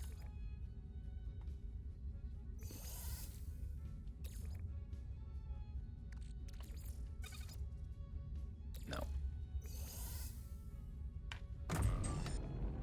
I think this is it. I think this is the meal. And eventually when I could start cranking these out a little bit better.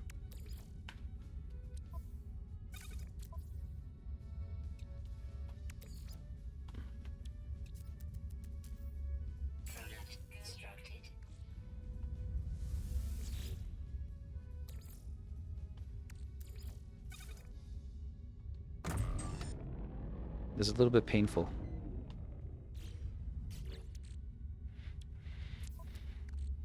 But I thought there was something that I could do with the dihydrogen to replicate it or to make it a little bit... Oh, I have to actually take it out.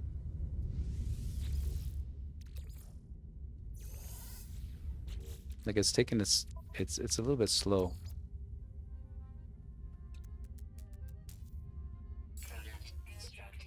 Like it seems like I'm not really moving that forward all that much.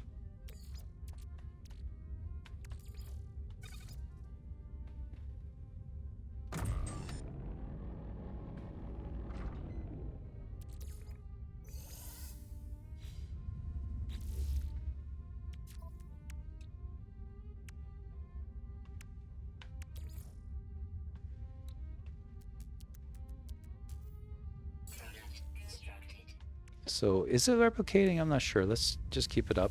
Let's try to keep it going. Okay, I just want to still test. So this is make the hydrogen jelly, which is 30 to 1. So it's making 10, right? But how many can I make? And there's nothing I could add to this that maybe. No.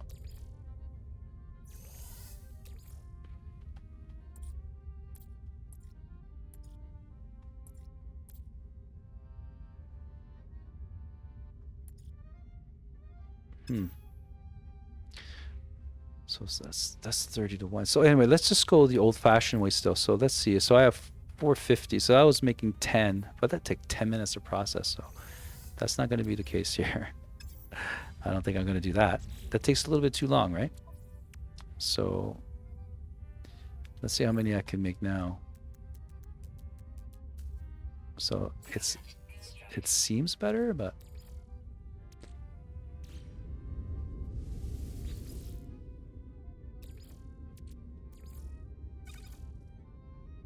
oh, I didn't have to do that.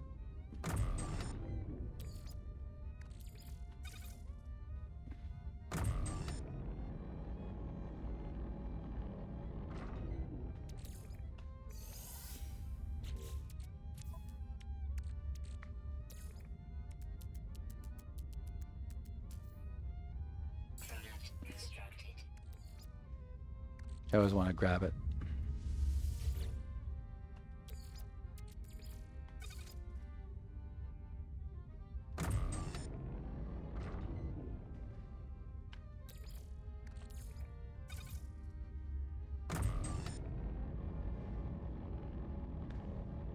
Yeah, it's a little bit painful.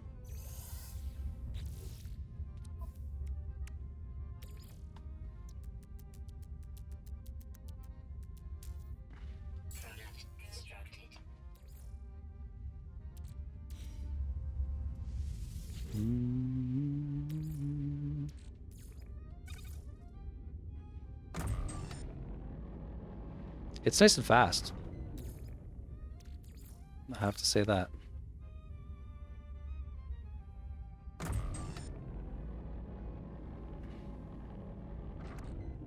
Slowly, it's coming together.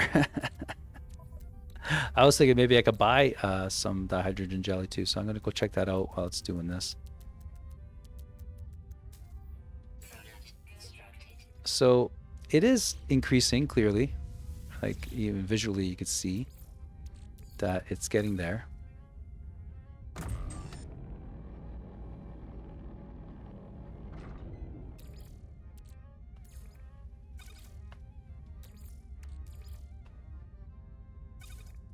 No, well, let me do it.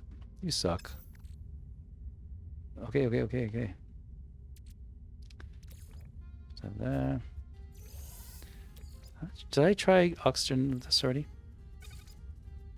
Ha ha ho ho ha ha. There we go. Like that's oh no, it didn't work. I thought it was working. I thought there was another thing that you could add. Oh, maybe carbon. No. Oxygen didn't work. The hydrogen is not going to work.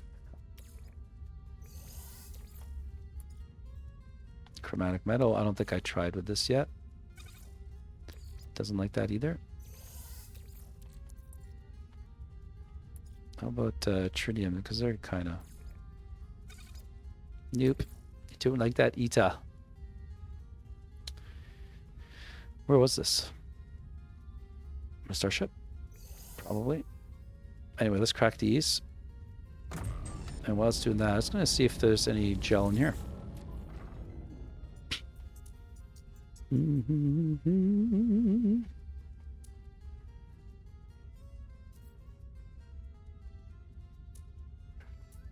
Bummer. You never have what I need.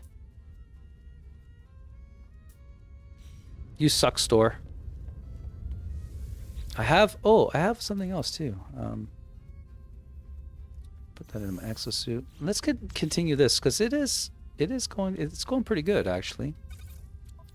Like I already have that much, however much that is, like 1,000 of them. Let's see how many we can make now. We can make a whole bunch now. Okay. So I guess it's working. Maybe I'm just being impatient.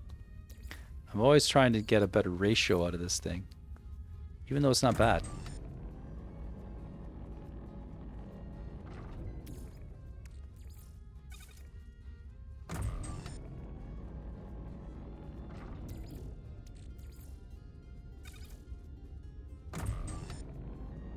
I guess this is the exploit. I mean, how much better do you want it? Well, we'll see. We'll see how it turns out. Like what do we get out of that sort of batch? So we got like an extra 200 or 300 out of it, right? It still doesn't seem right, but I have there is a related item here in this game. This, I believe, does something in the refiner. Let's make some more dihydrogen.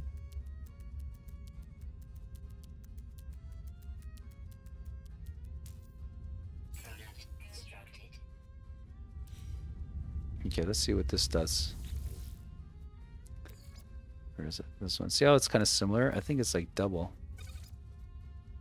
Oh, didn't do anything.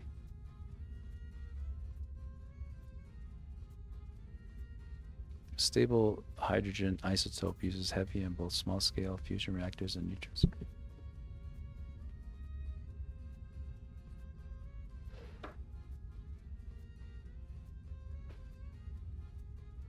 Not working very well, is it?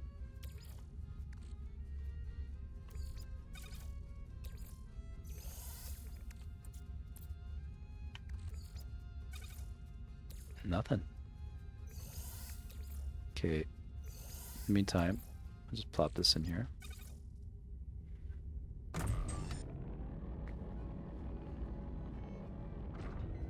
I'm totally missing something. I know that you can do something with the dihydrogen,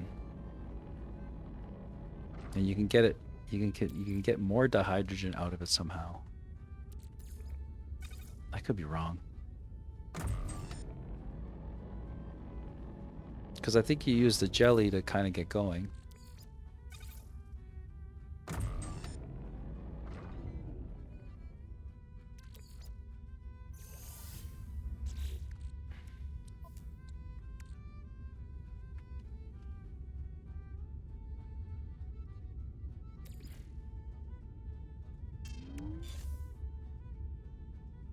I don't know where it went.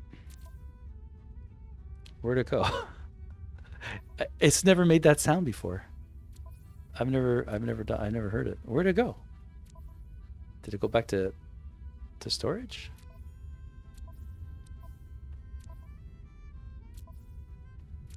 Did I lose it? Yeah, I lost it. Where'd it go? Is it? Oh, there it is. Is it my star? How did it get there? How did you get there, young man? Well, I still got to figure out what to do with this stuff, so I don't know. I don't know what to do with it. It's a little bit of a mystery meat for me, right? Anyway, we're up to 1,700 dihydrogen. I'm still thinking that. How about if I get dihydrogen? Oh, no. How about if I get half that stack? Make the hydrogen jelly, but there's another way to do this. So if I do that and go here and make some dihydrogen real quick. Jelly, sorry.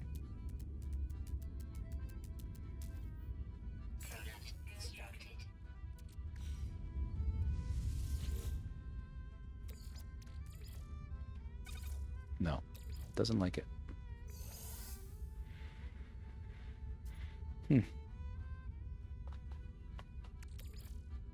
Well, this is kind of working, so I think this might be it. Like, is that what it was doing? I don't know how it was doing this before. Christ, I forgot.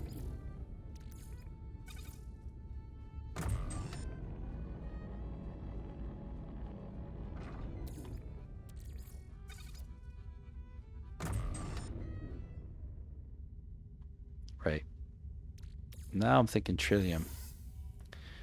Now let's see if I get my ship here. See? Now I got something.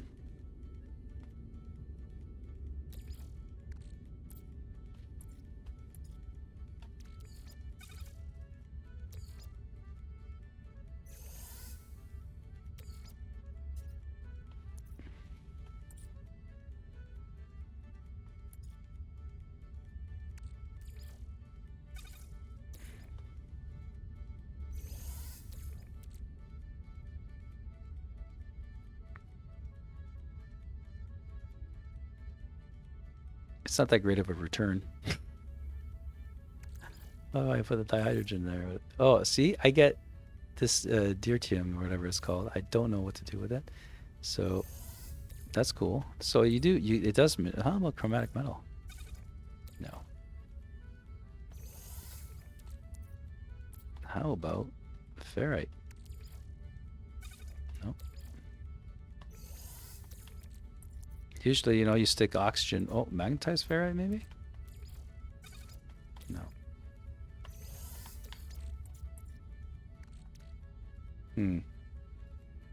Sodium is also a thing. Not in this case. Okay. So you can do it with tritium.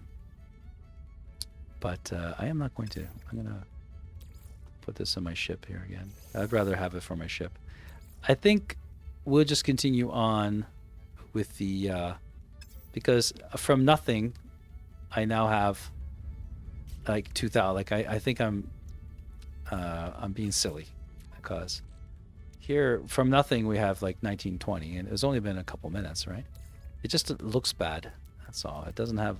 The optics of it is kind of ridiculous.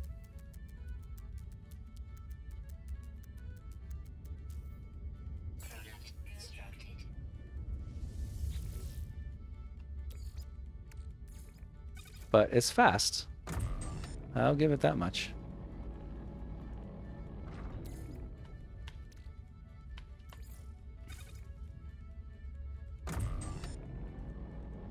I like the ratio is the right way.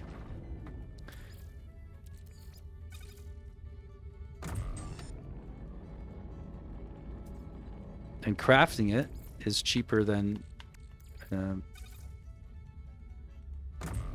reproducing it.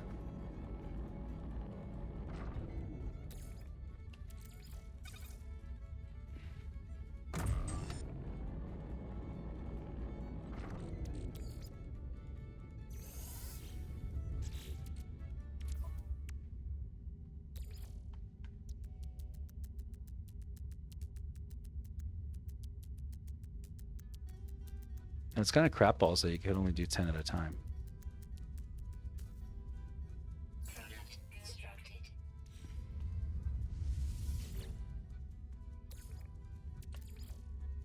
And it's almost not worth going to another machine.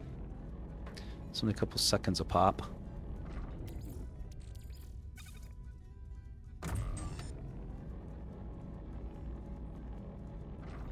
And I guess it looks bad too because I'm always going full bore. Right? Trying to get the maximum out of it,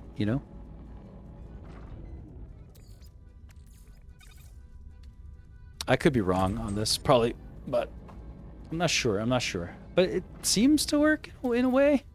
It is working, I guess. Maybe this is it. This is the meal, right?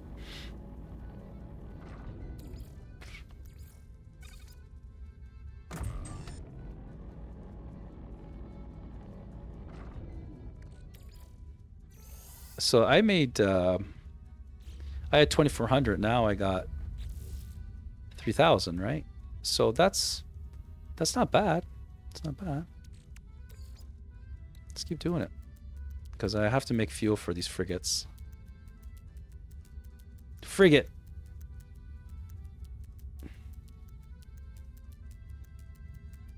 I should try tritium with it. Right? Have I did that? Have I tried?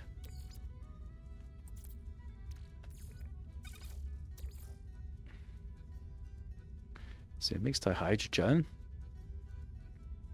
I've tried other items with it, so let's try this one. Anything? No. Just gives me nothing. It gives me nothing.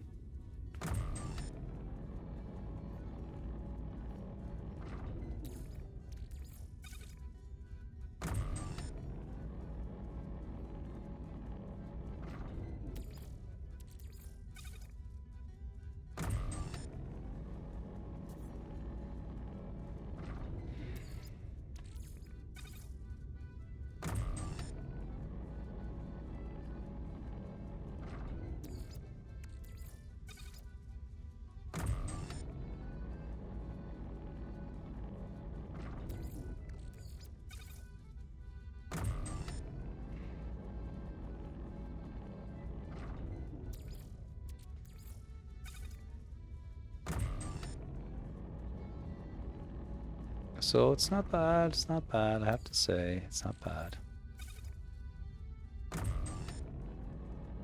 So yeah, it makes, you know, it's not bad. It's kind of not the, like, it's not huge, but it's not bad either.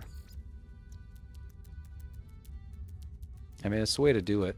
I mean, how else, dihydrogen, otherwise you'd have to go into, wow,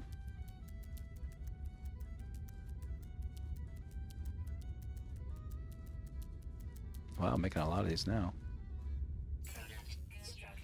You have to go into like on planets and, you know, farm the crystal, right? But this is sort of working. I don't know if it would have been easier just to do that or to farm the crystal. But this is not, this is pretty easy.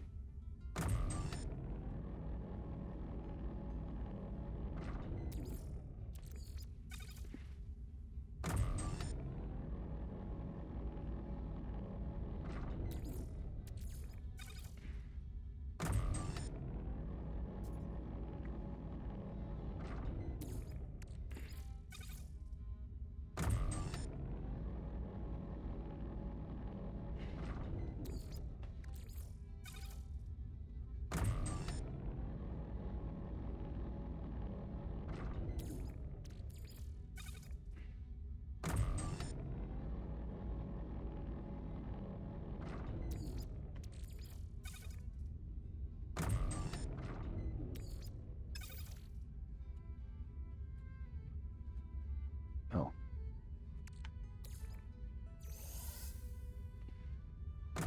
I reached the limit. You can only put like 40, let's say 4100 in there at most. Something like that. Okay, let's do this a couple more times and we'll be done. We'll be done with it. I think I'm going to run out of space this time.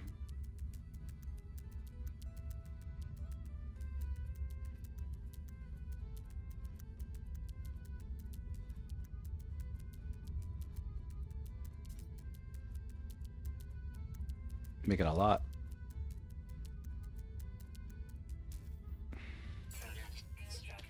Okay, 8 dihydrogen left. Let's see what we end up with. Like I said, I wish we could do more than 10 at a time with these things.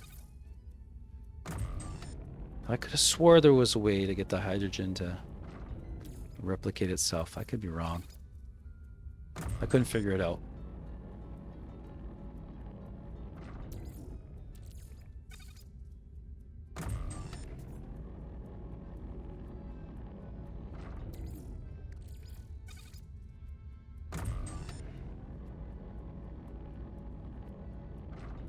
Let's bring this in now so I don't have to worry about it.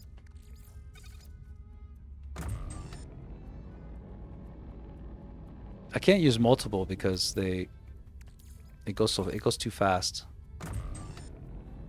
So there's no sense. By the time I open up the other one, throw it in there, come back,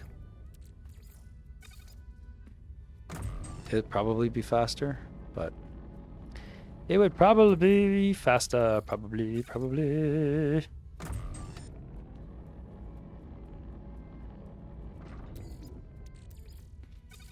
But this is really good. I like to be self-sufficient in a way when it comes to this. I saw somebody online that I don't know who it was. Actually, I'm not sure if it was one of the top. Yeah, I'm not sure if it was one of the dudes that do the usual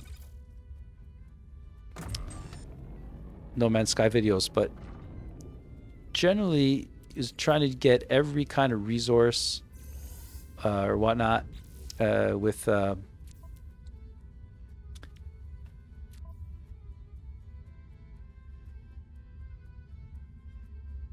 yeah, let's just make them here. You're trying to get every resource, so everything was in the freighter. So he would everything that he needed, he would replicate. It was kind of cool. It was a lot of work, and he was in survivor mode, so you couldn't put you could even put less in the what do you call it, the refiner. It was kind of cool. So we'll crunch all these, which is a lot, and we'll see. Oh, okay, this has had 20 in it. That's good, but I think I could only put 10 at a time because I don't think it has my oh, it does. Oh, can I do 20 here? Nope. Wishful thinking.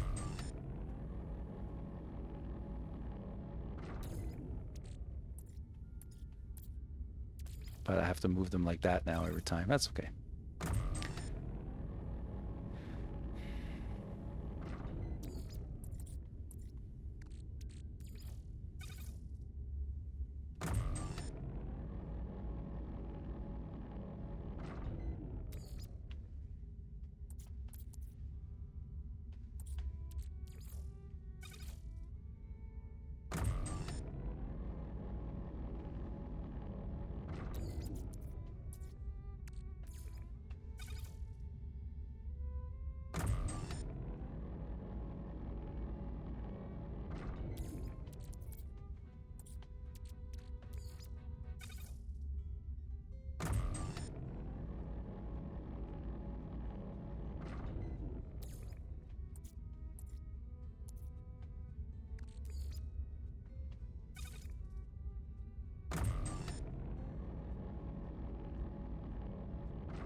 So really, it's actually kind of neat because we made dihydrogen out of thin air, out of just something that we could craft in our menus, right? And made thousands of it, like thousands of bits. But I had to make fuel, guys. I have to make frigate fuel. And those guys weren't really sending me a lot of stuff.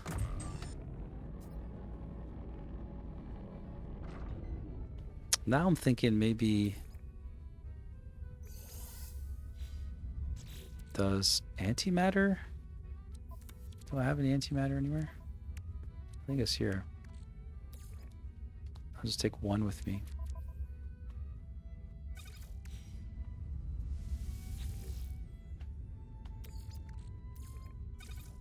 No, it doesn't do anything.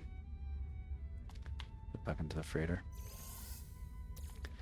Shot down with all my ideas today. Come on, No Man's Sky. Everything that I'm trying does not working. Because I want to try to make it easier for myself. It didn't work. It's not working.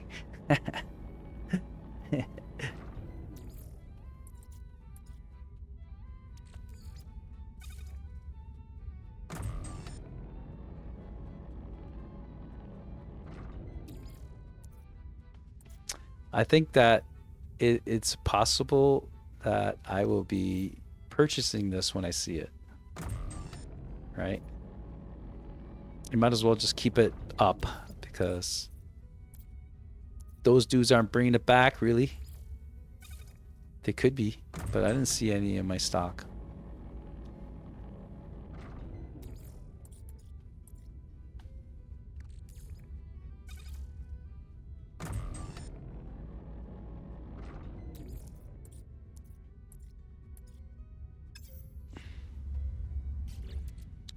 So we have, where are we? We have 40, 4,500, 4,500, I guess. From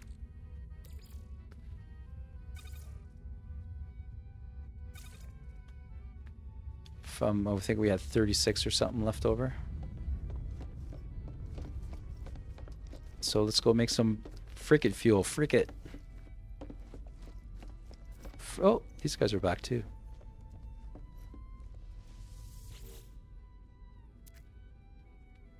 Frigate fuel. Thanks. Hey, you guys are awesome.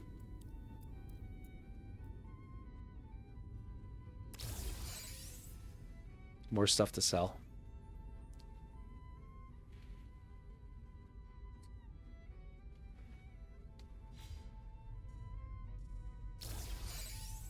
Hey, Corvax casings, we'll take those. 400 million credits. See, they give you so many credits in this game. It's silly willy.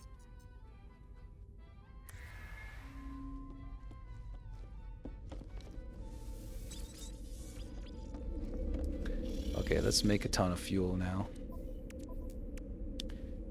And yeah, let's keep going like this. What am I? How much am I using of the hydrogen? Not that much.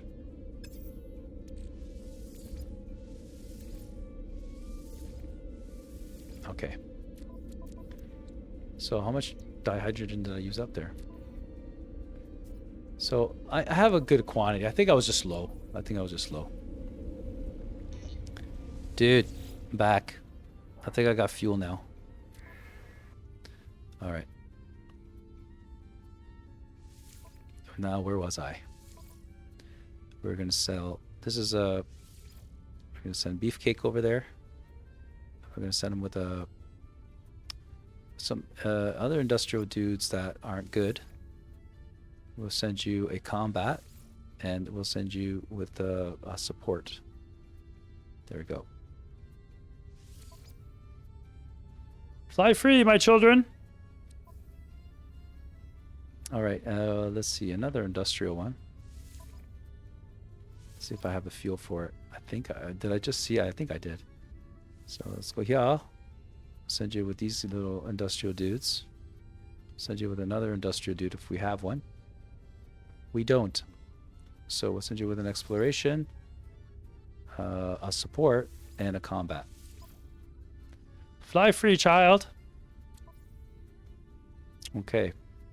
And what else do we got here? A balanced expedition.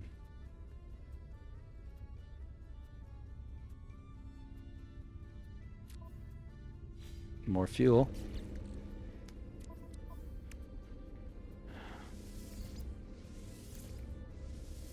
It burns. It burns it. We're burning some fuel here, baby. Dihydrogen all the way. I'm going to keep an eye on that. And when I see it, I'm going to buy it. Okay. What was this? A balanced? Balanced. So balanced usually means you just send a trade, exploration, a combat, a support, and what did I already send a trade? Yeah. All right. Send all these guys. Fly free, my children. Off they go. Another balance expedition. Have any of these? No. And we'll send these guys out.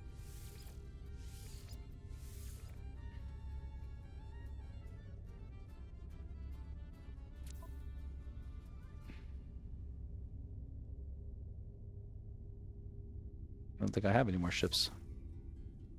That was it, man. Fly free.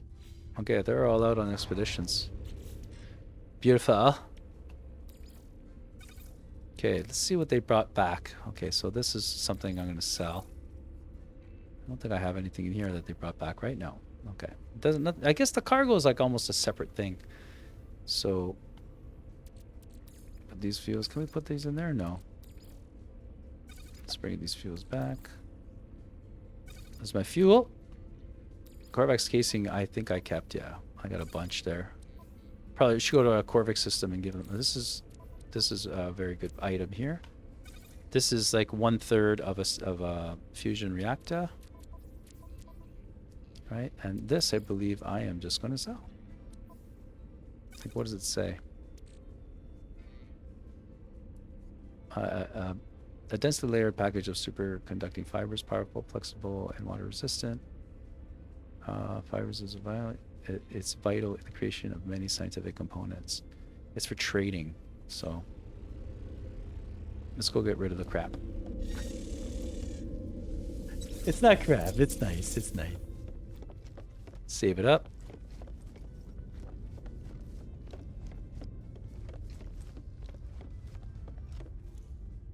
Man, we'll just sell it here, guys. I know you're not supposed to sell them anywhere. You're supposed to go to the best priced items. But I don't care. So, sell it. And shell.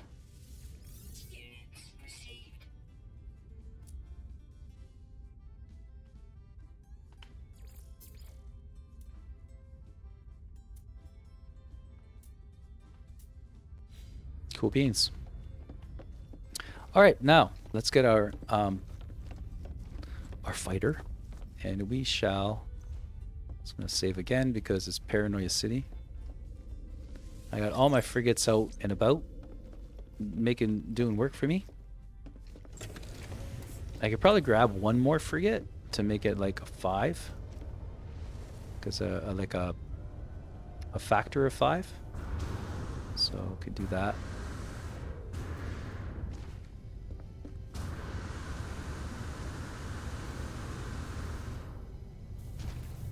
Oh, and do I have, before I get into this ship, aha.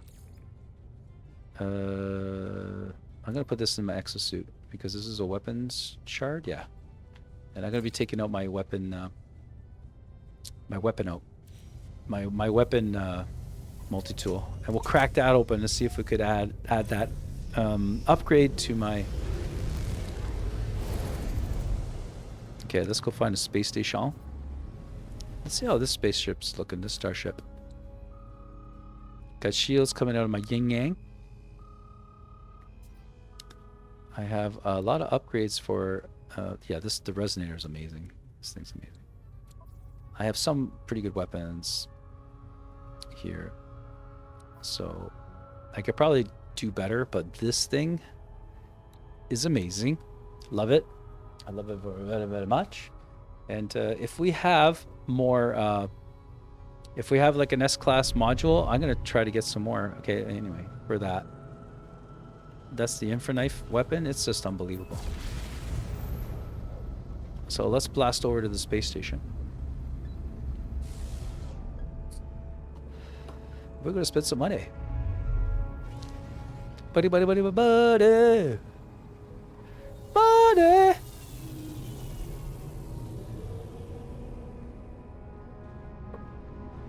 Oh, I almost choked myself doing that. Coffee, that's not quite hot, but it's not really cold either. It's all right by me. Because I'm a fiend for coffee.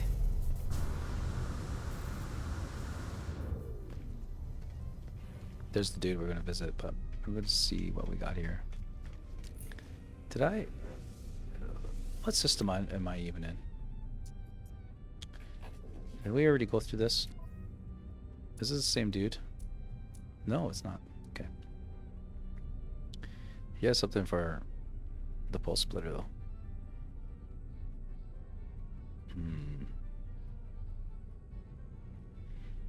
Anyway, he's the wrong guy. I don't want to multi-tool stuff right now. It's so tempting. I'm going to have to make nanite soon.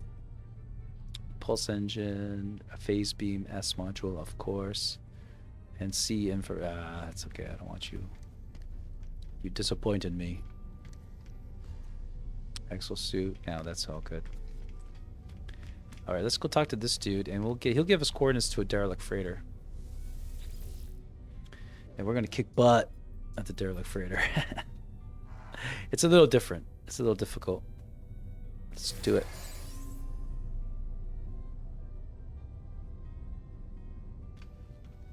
Did he already give me what I needed? Didn't even see. There it is, yeah.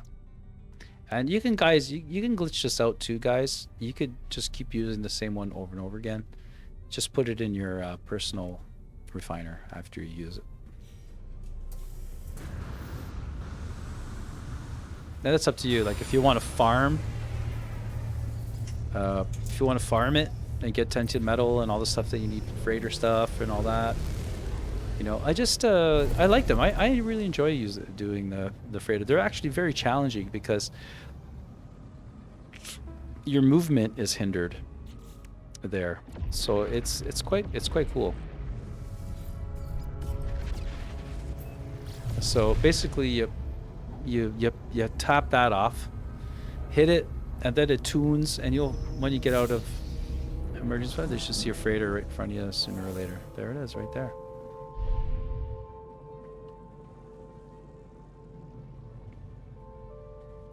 And I don't know, and they're all like a little bit different, but they're also very similar as well. Like it's hard to explain.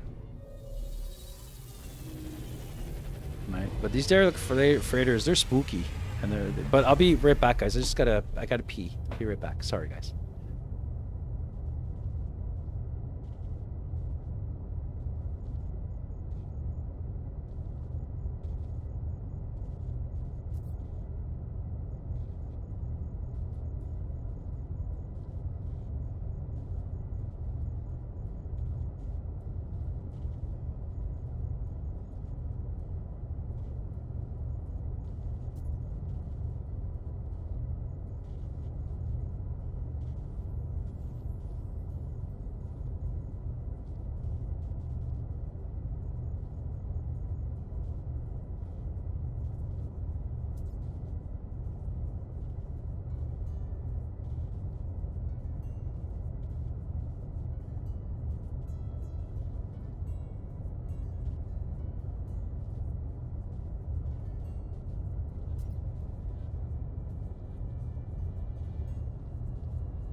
All right, sorry guys, we're back. My daughter just called really quick.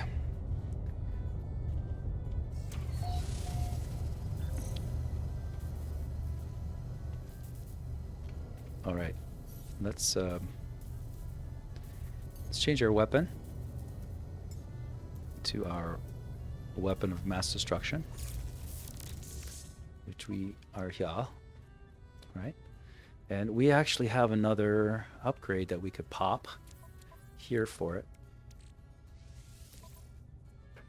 and we'll see what it gives us here. -7 or 7, so -7 plus 7 plus 1 damage.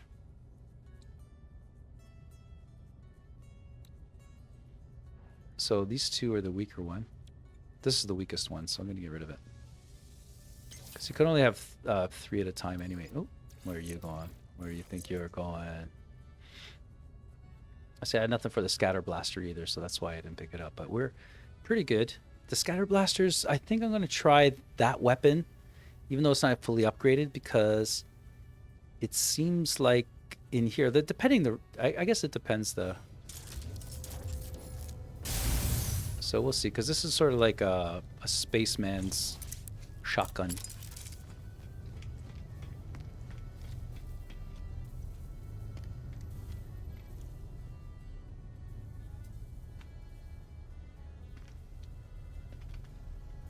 Oh yeah, your backpack doesn't work here. That blows. Now what happens too is that Okay, and you also have to update your stuff all the time.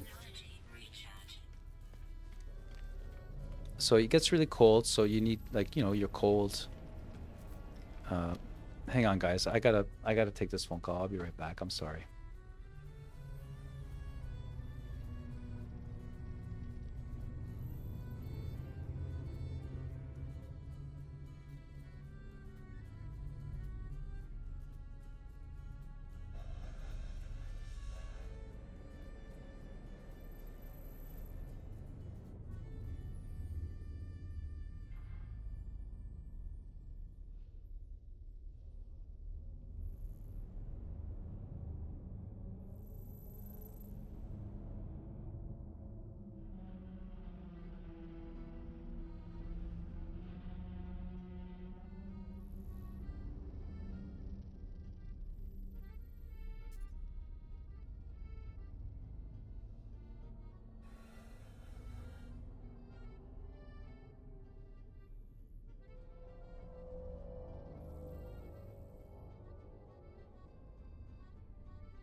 Sorry, guys. Yeah, first my daughter called when I went pee, and then the dealership called because I brought my car in for what do you call those? Like recalls. They had like the recall was for a distributor. I guess it could catch on fire, so they're gonna change it. This is a Subaru, by the way. And the back support bar, there's 4 bolts that hold it in. I don't know if you know, they're kind of, it's like a spring action kind of thing. And those 4 bolts could potentially get loose, so they have to do that. So that was the nature of the recall. So it wasn't really, it wasn't terrible, but I bought that car in 2019, and I've had 3 recalls with it. So, and it might as well do them, right? I usually keep up with them, but hopefully they stop. This has been nothing. I bought a first generation Ford Escape. No, second, I guess the second gen. Well, maybe the third year, the second year that they came out. And I think I had that car in the shop for warranty work and also recalls more than I drove it for at least the first year and a half. It was an incredible amount of stuff. It's like, what did you guys even, don't you guys know how to build cars? Or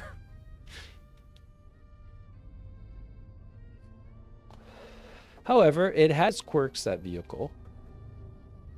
It burned a lot of oil because it had 5W20 in it. It was a V6. It had 5W20 in it, and it burned a lot of oil. Like, it was incredible how much oil it burnt. Right? And that was from new. Right?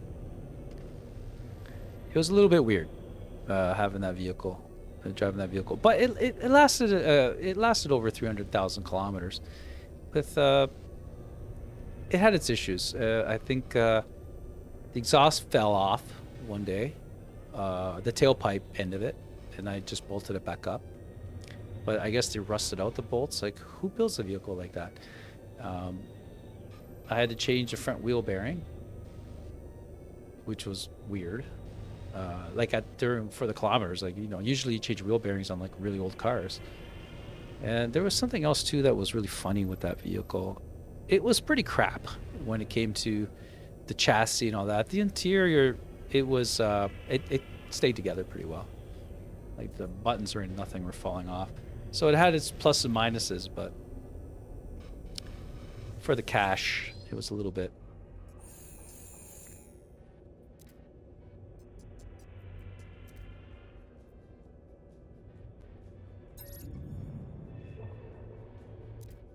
So you kind of got to get this little bit going first before you can go in.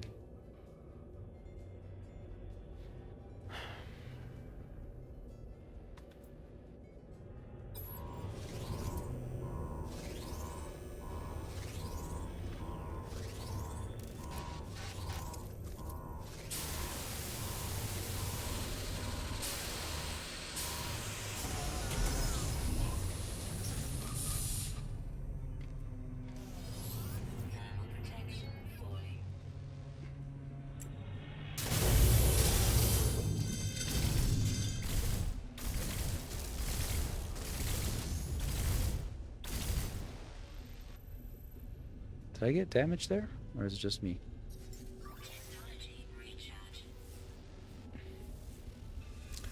See, I never thought to scan, but I scan now.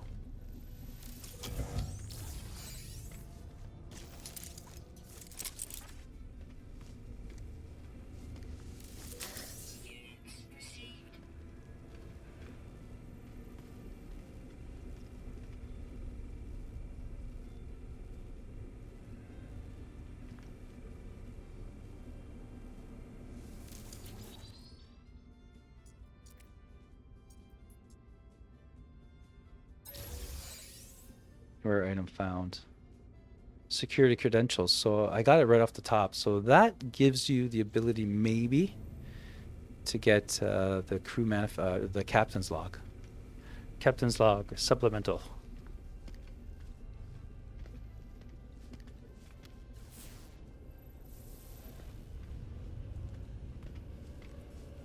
I don't like collecting the goo.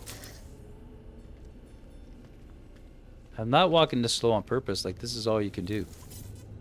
I don't know if you can run. Can you run? Yeah, you can kind of run.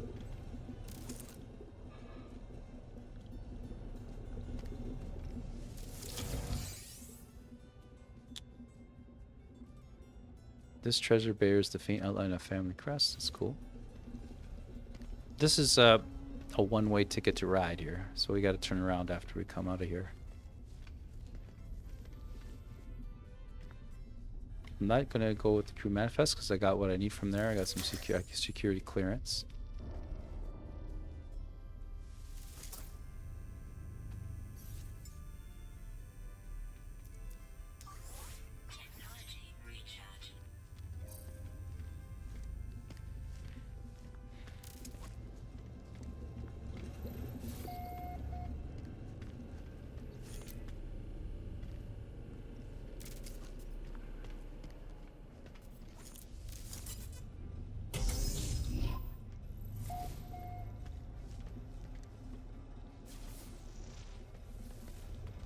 Okay, now I'm gonna try the scatter blaster with these freaking things here. Oh my god, look how many there are in here. That's crazy.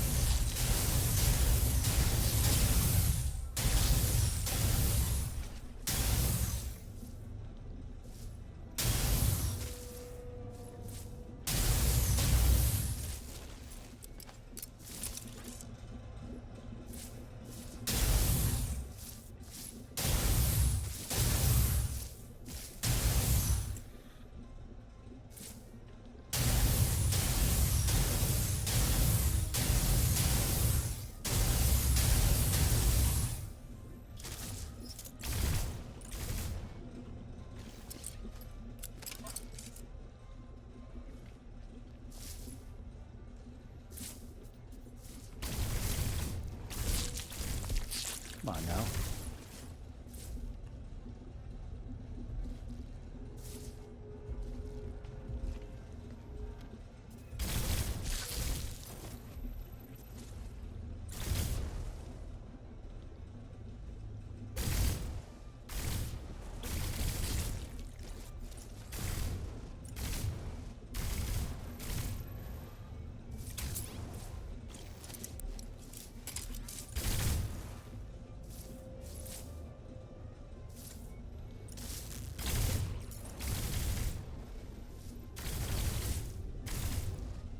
They're brutal. I hate these things.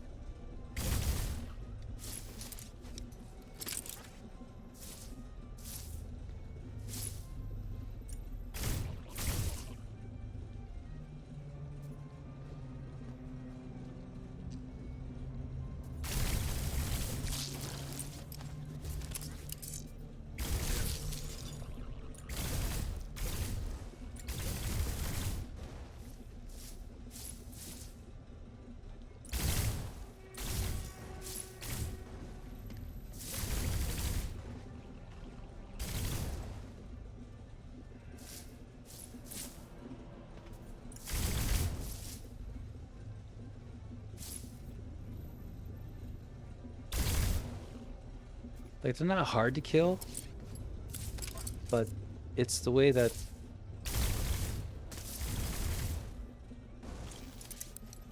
And why do they have so many?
I gotta wait here because they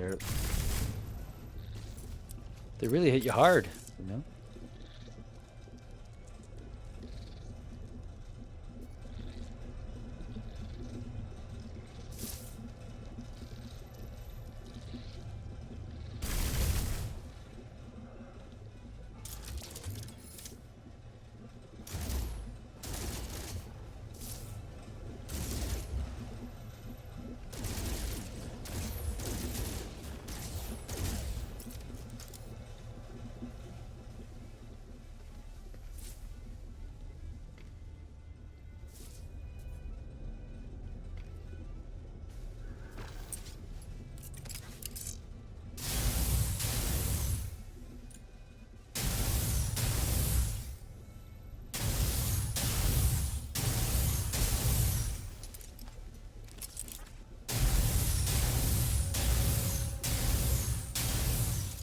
Yeah, this is the one here to use.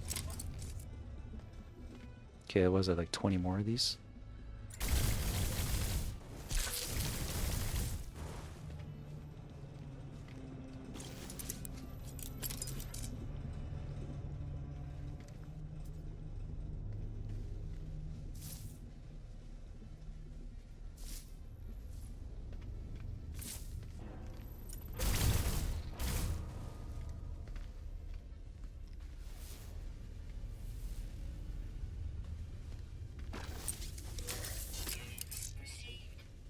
These are like the most challenging for me. These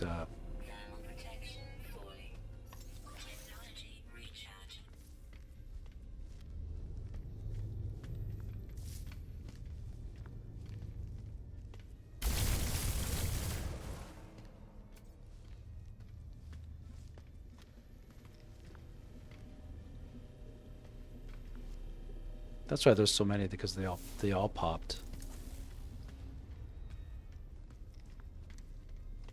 There was way too many in there.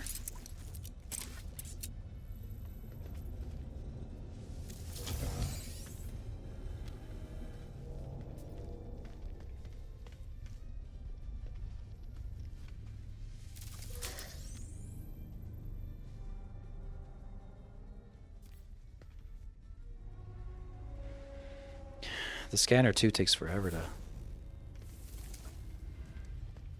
to pop.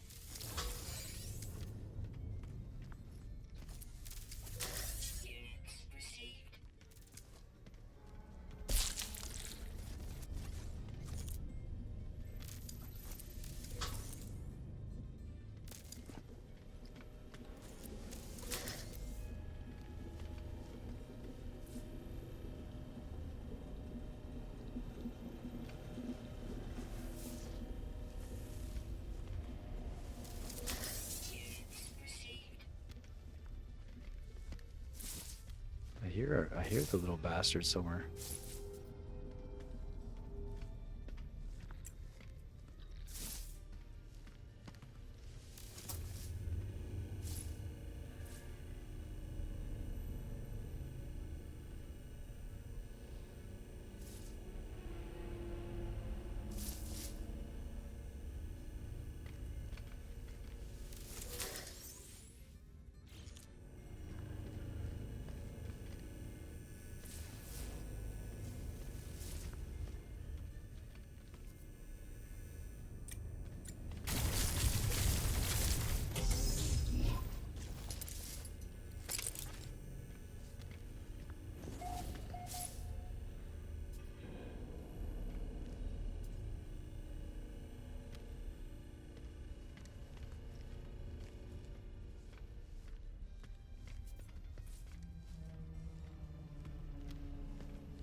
Now we get to get these terminals.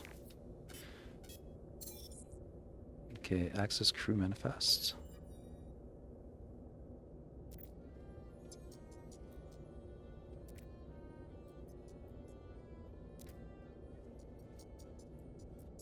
I think this is going to give me a crew manifest, and you get like tainted metal for it, something like that.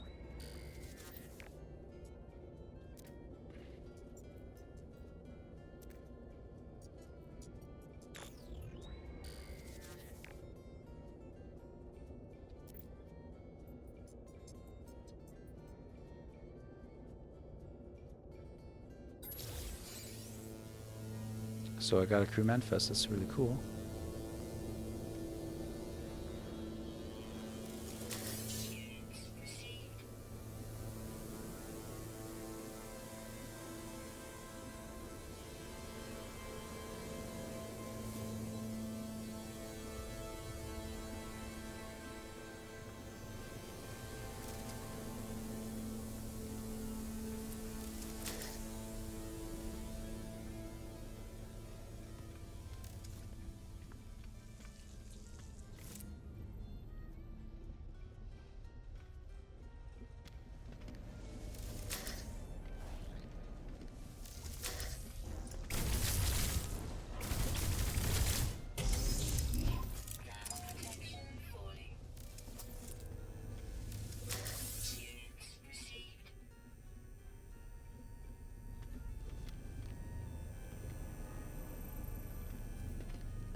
Okay, let's recover.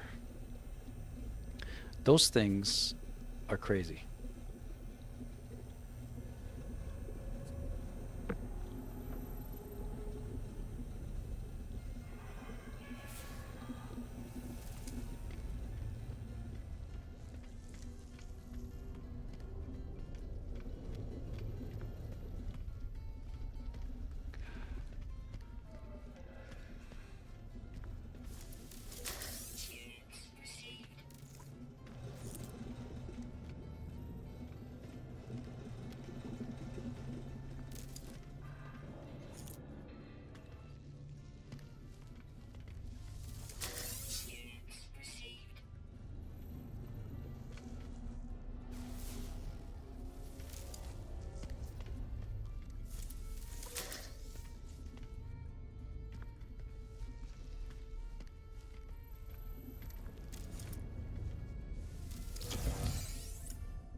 That sound is haunting.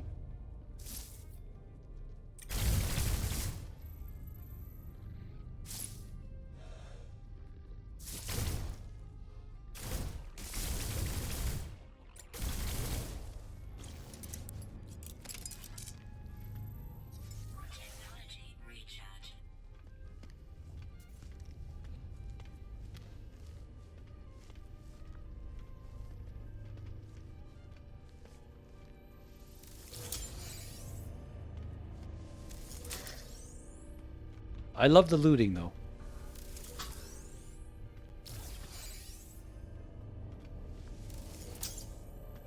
For some reason, looting is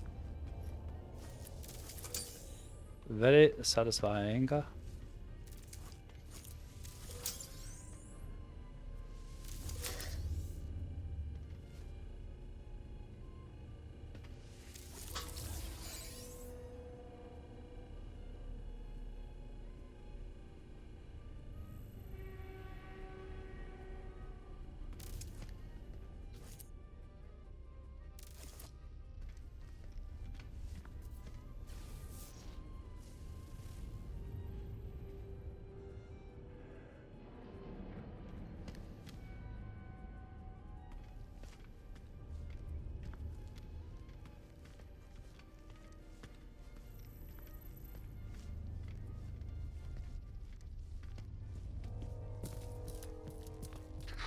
You have to take the stairs because your jetpack doesn't work.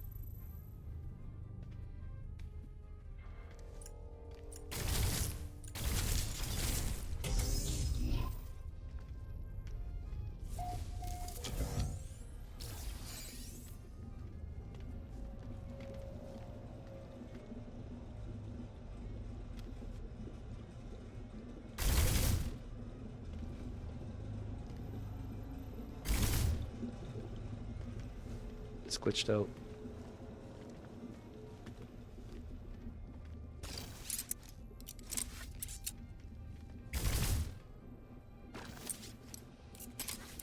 It's glitched out.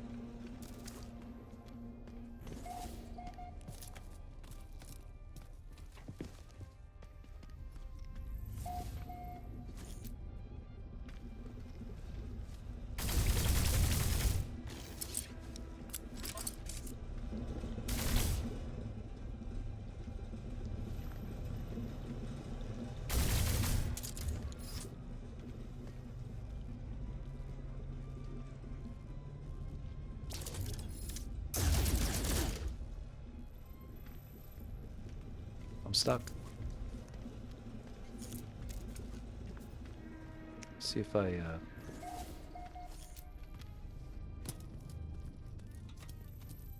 is that the nature of the room? Doesn't make any sense.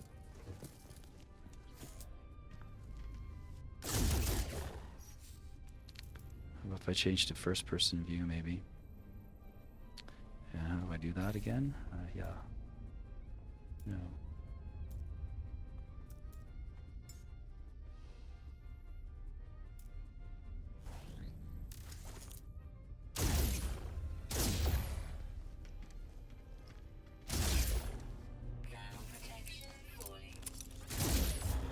It's not shooting anything. Maybe if I reset it somehow.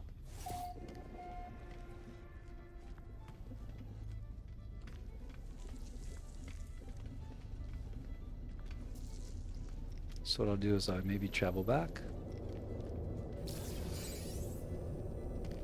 to the airlock. I don't know if I leave if it would screw up, but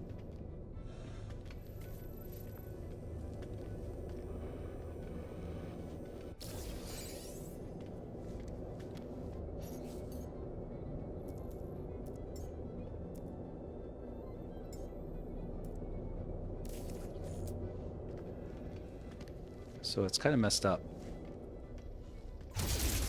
Right, it's not letting me fire.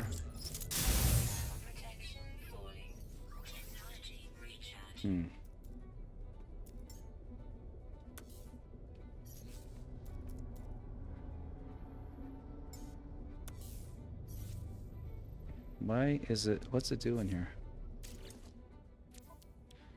Maybe because it's full here. Is it possible? Let's see if I could just put some stuff in cargo. Maybe it somehow glitched out because of that? Get rid of that. A little bit of chromatic metal. So, I don't know. DC modules, things. I could just sell for nanites after. Alright, did that help? No, that didn't matter.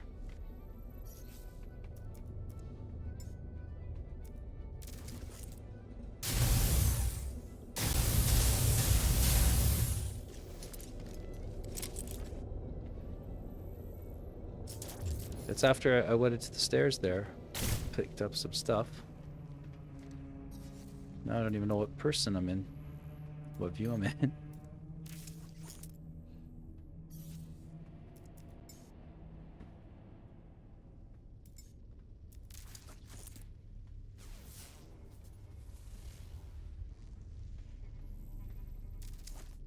Okay, this must be my first person view.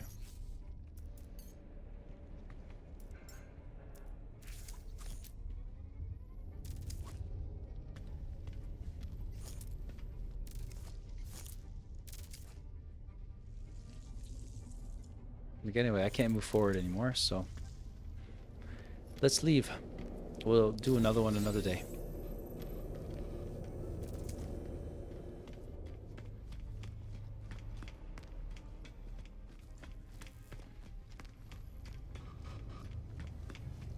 We'll see if I leave and come back.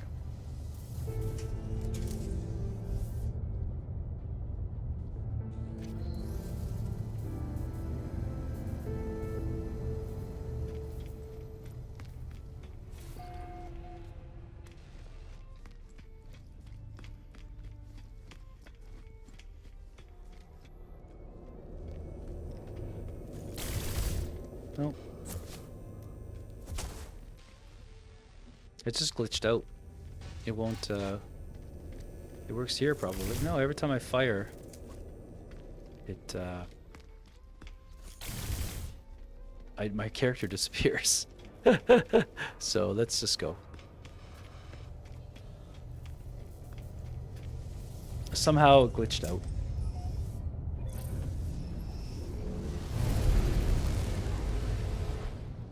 Well, let's go back to the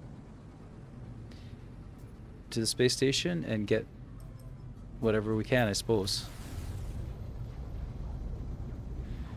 It's unfortunate. I really enjoy those because they're tense for me.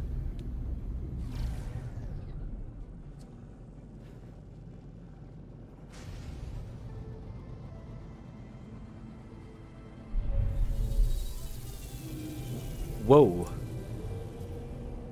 So even though I didn't finish it, still, you know, it was kind of weird. I'm sorry to tell you, because that I don't know. I don't know what's going on.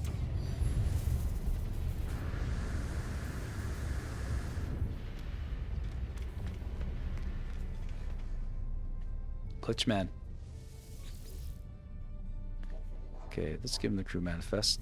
We get something out of it, I suppose. Get a good chunk of tainted metal for that. All right, and we could probably sell him some items. I'll keep the pugnium though.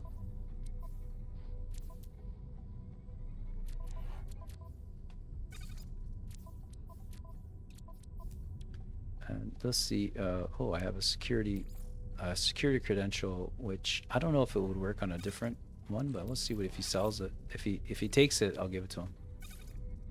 And this is a high capacity vector compressor. And this and the relic. Let's see if he gives me any. Oh, I got also a hyper, some modules. And the crystal I'm going to keep, of course. It's good to have a bunch of storm crystals in there. And maybe I guess we'll keep the relics, because yeah, I know that you can use now why does it have that little symbol on there for? Anyway, see, it's a little bit weird.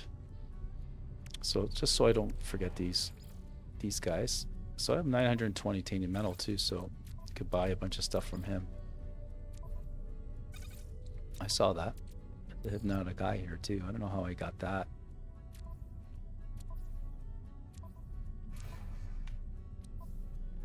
Oh, I put that. I'll put that on with this food for now. I put those in my nutrient processor. All that stuff. Okay, everything else seems on the up and up. Microprocessor boards. Together.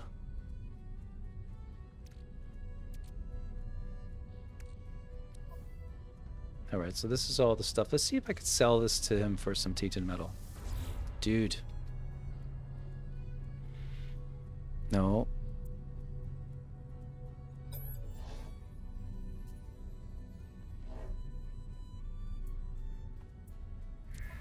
Hey Olivia, thanks for the hydrate. I'll take it. I'll take it.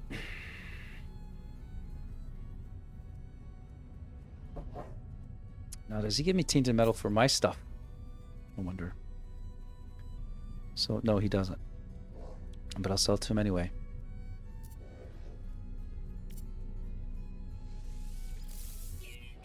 Not the void egg. This stuff I can sell. This stuff I could sell.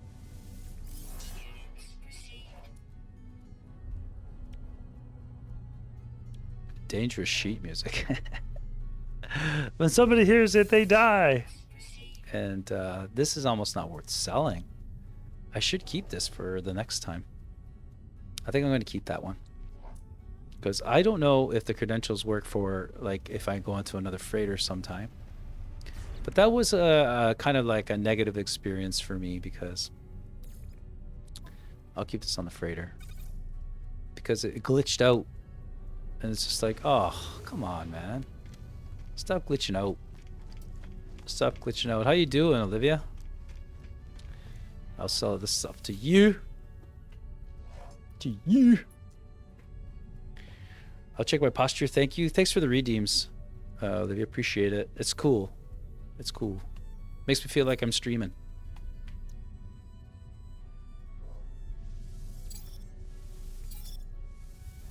I'm really light on the nanites. So nanites.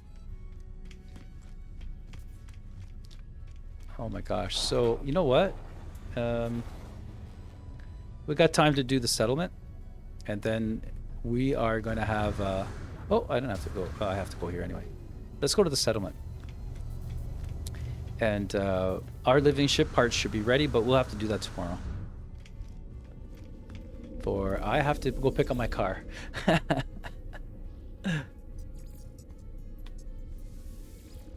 And I think it just procced as well. I think it procced right before I got into the warp. Into the warp core of No Man's Sky. Yeah, I sing great. I don't know if you guys noticed that.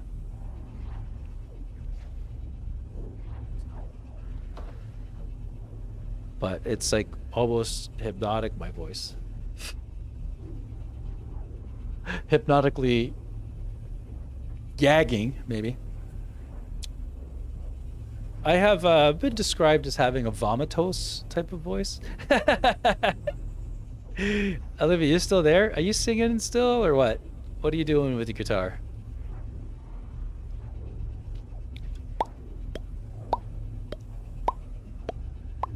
You know what's funny? My girlfriend gave me, like, my girlfriend does not like marijuana, right? She just doesn't understand it. You know, that kind of thing, right? So, but she's like cool with it. Like, she's not gonna, you know, like cause I smoke. So, yeah, but she doesn't say anything, you know, just like I don't say anything for her stuff or whatever, right? Anyway, she goes, "Oh, my daughter has this guitar. Do you want to take it?" You know, I guess people think that because I play guitar, I want guitars, but I understand the thought process behind it. So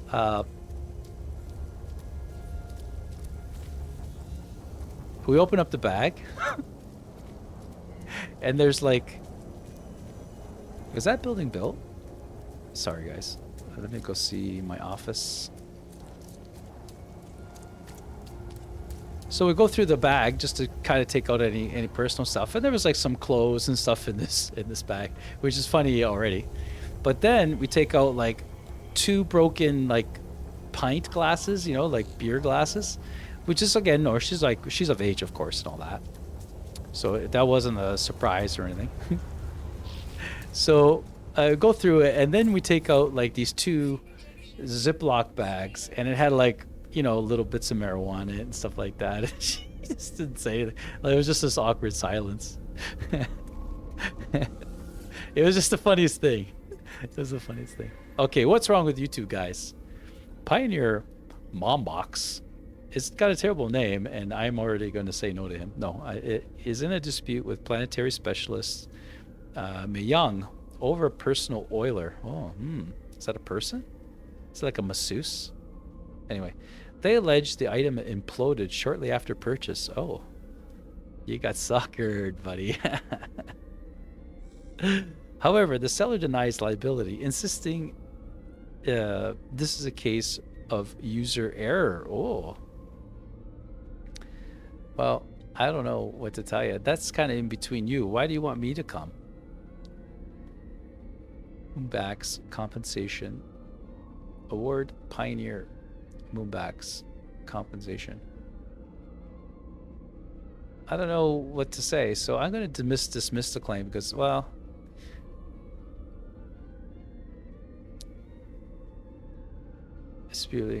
they allege the item imploded shortly after purchase. Okay, if it was shortly after purchase, he should have just taken care of himself. So too bad, guys. Deal with it.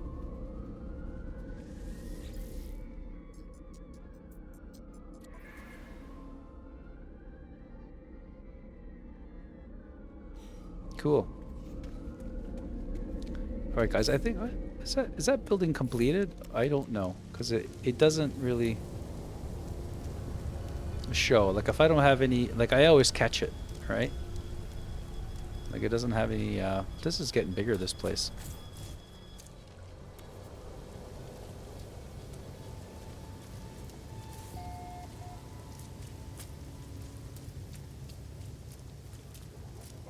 Aha, see?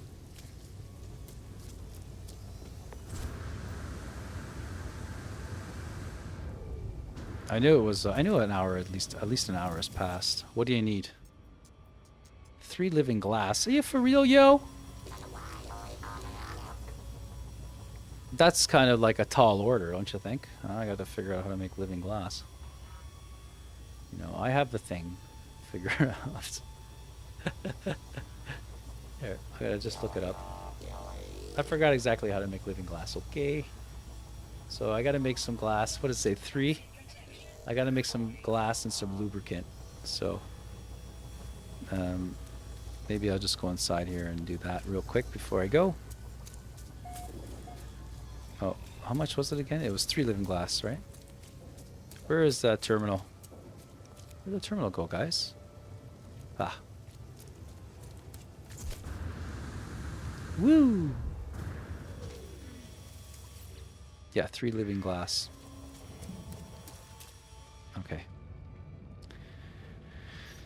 So, I gotta make a little bit of glass. I have to make 3 pieces of glass, which I can with actually my refiner if I know how to use my machine here. Okay, so let's get into, yeah. Ooh, look, the brain got bigger. It matured. Cool, right? Anyway, let's get our silica powder into our channel. We'll stick it in here. And all we gotta do is make 3 glass. Deux.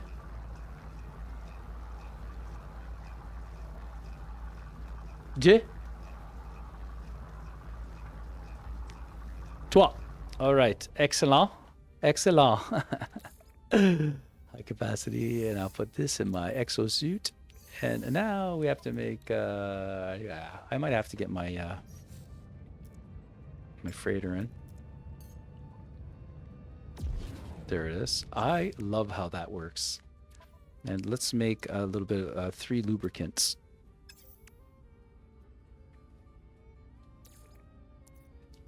Three lubes.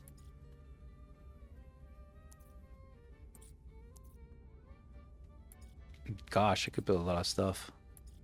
It wasn't here. I could have...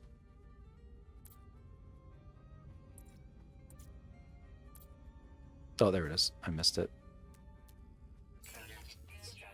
Okay, and with those 2 items, you can make living glass. Oh, I thought I could. Oh, I need 2 more glass. That would...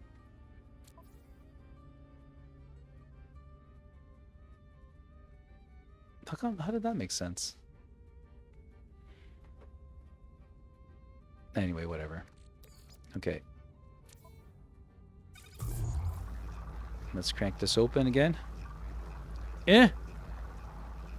And... Yeah. Okay. My backpack's Canadian, so it speaks French.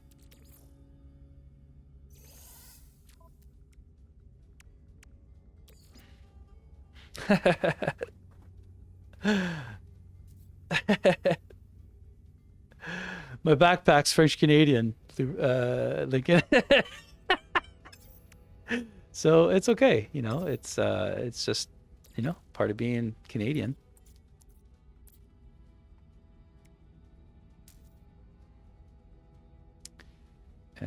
What's going on? Oh, I need 5 living glass just for 1. Okay, so I have to make 15. So I got 1. I got to make 10 more. That means I got to count to 10 in French. Gosh darn it, this country.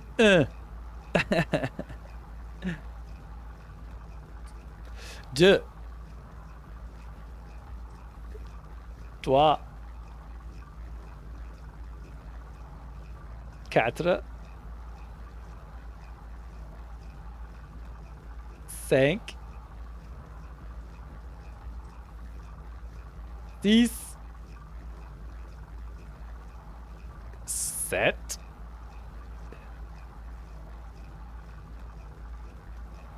8.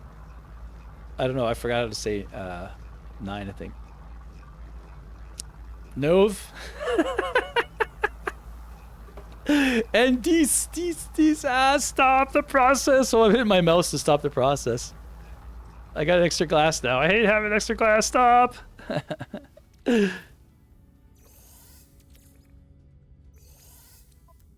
right. That's it. And I'm just going to break this down. I don't care. It's probably going to go to silica powder anyway. All right. Let's build up this puppy. Living glass was actually quite a tough ingredient to put in there. Okay, let's get this going. This is good. This cookie's going to take a little while too, probably. Oh, it's just an hour. Everything's an hour. Oh, really? We had to take we take French from grade 4, so you're 10. That is a foreign language, Lincoln. What are you talking about? You know, it's potato, man.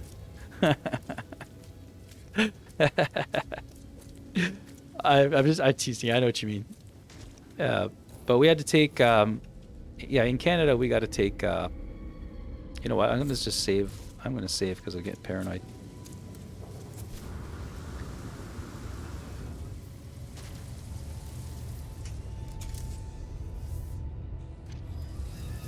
In French, we had to take French starting in grade 4, which you're 10 years old here, up until high school. So that's grade 4 to 8, and then grade 9, you have to take a grade 9 French, and then that's it. That's all your obligation to do to get your stuff.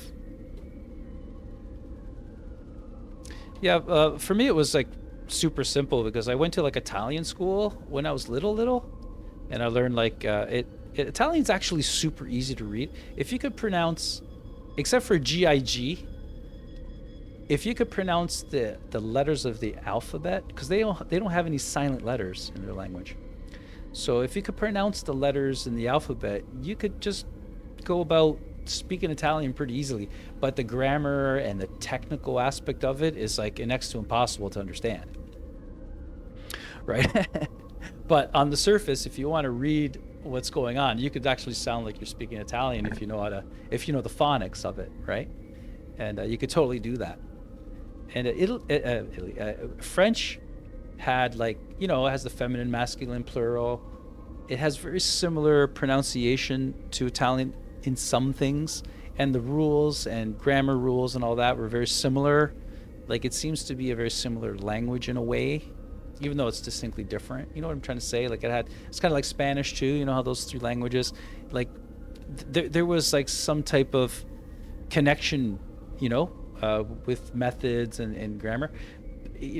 For instance, like, German is like what, right? So, it was, French was like a bird course for me. It was never a problem. However, they only teach you grammar. They don't teach you, it's just sort of like, the course is kind of like half-assed, really. Because even my kids took it, and they haven't changed the course in 30 years. It's still the same course. And they don't really teach you how to speak it. They just give you things that they could test you on. But there's never really any conversation going on.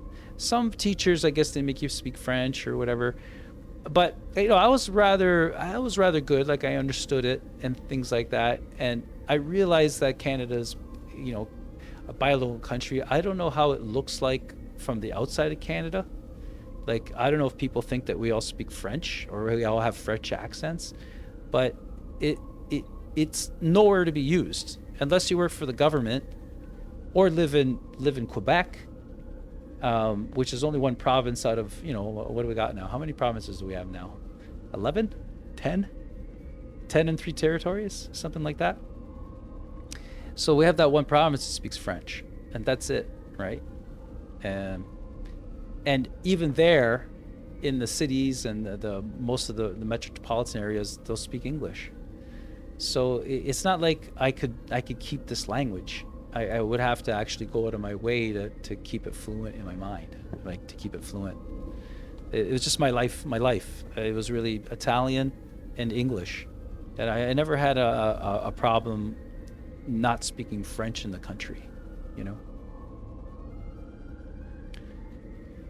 Oh, you don't think we all speak French? Yeah. Hey, we have a maple syrup.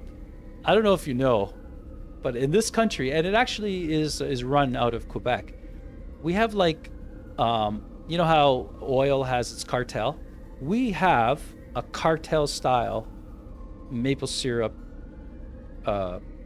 organization going on in this country. They control the price, the supply. For maple syrup, man. Maple syrup. Come on. I don't know. I just taken aback by it. I can't believe that there's a cartel for maple syrup. It's unbelievable. Like, I thought it was like farmers, like maple farmers getting maple syrup out there on the market, No, there is control. You're not allowed to make it, to sell it, unless you go and somehow they'll have to control it. It's all regulated.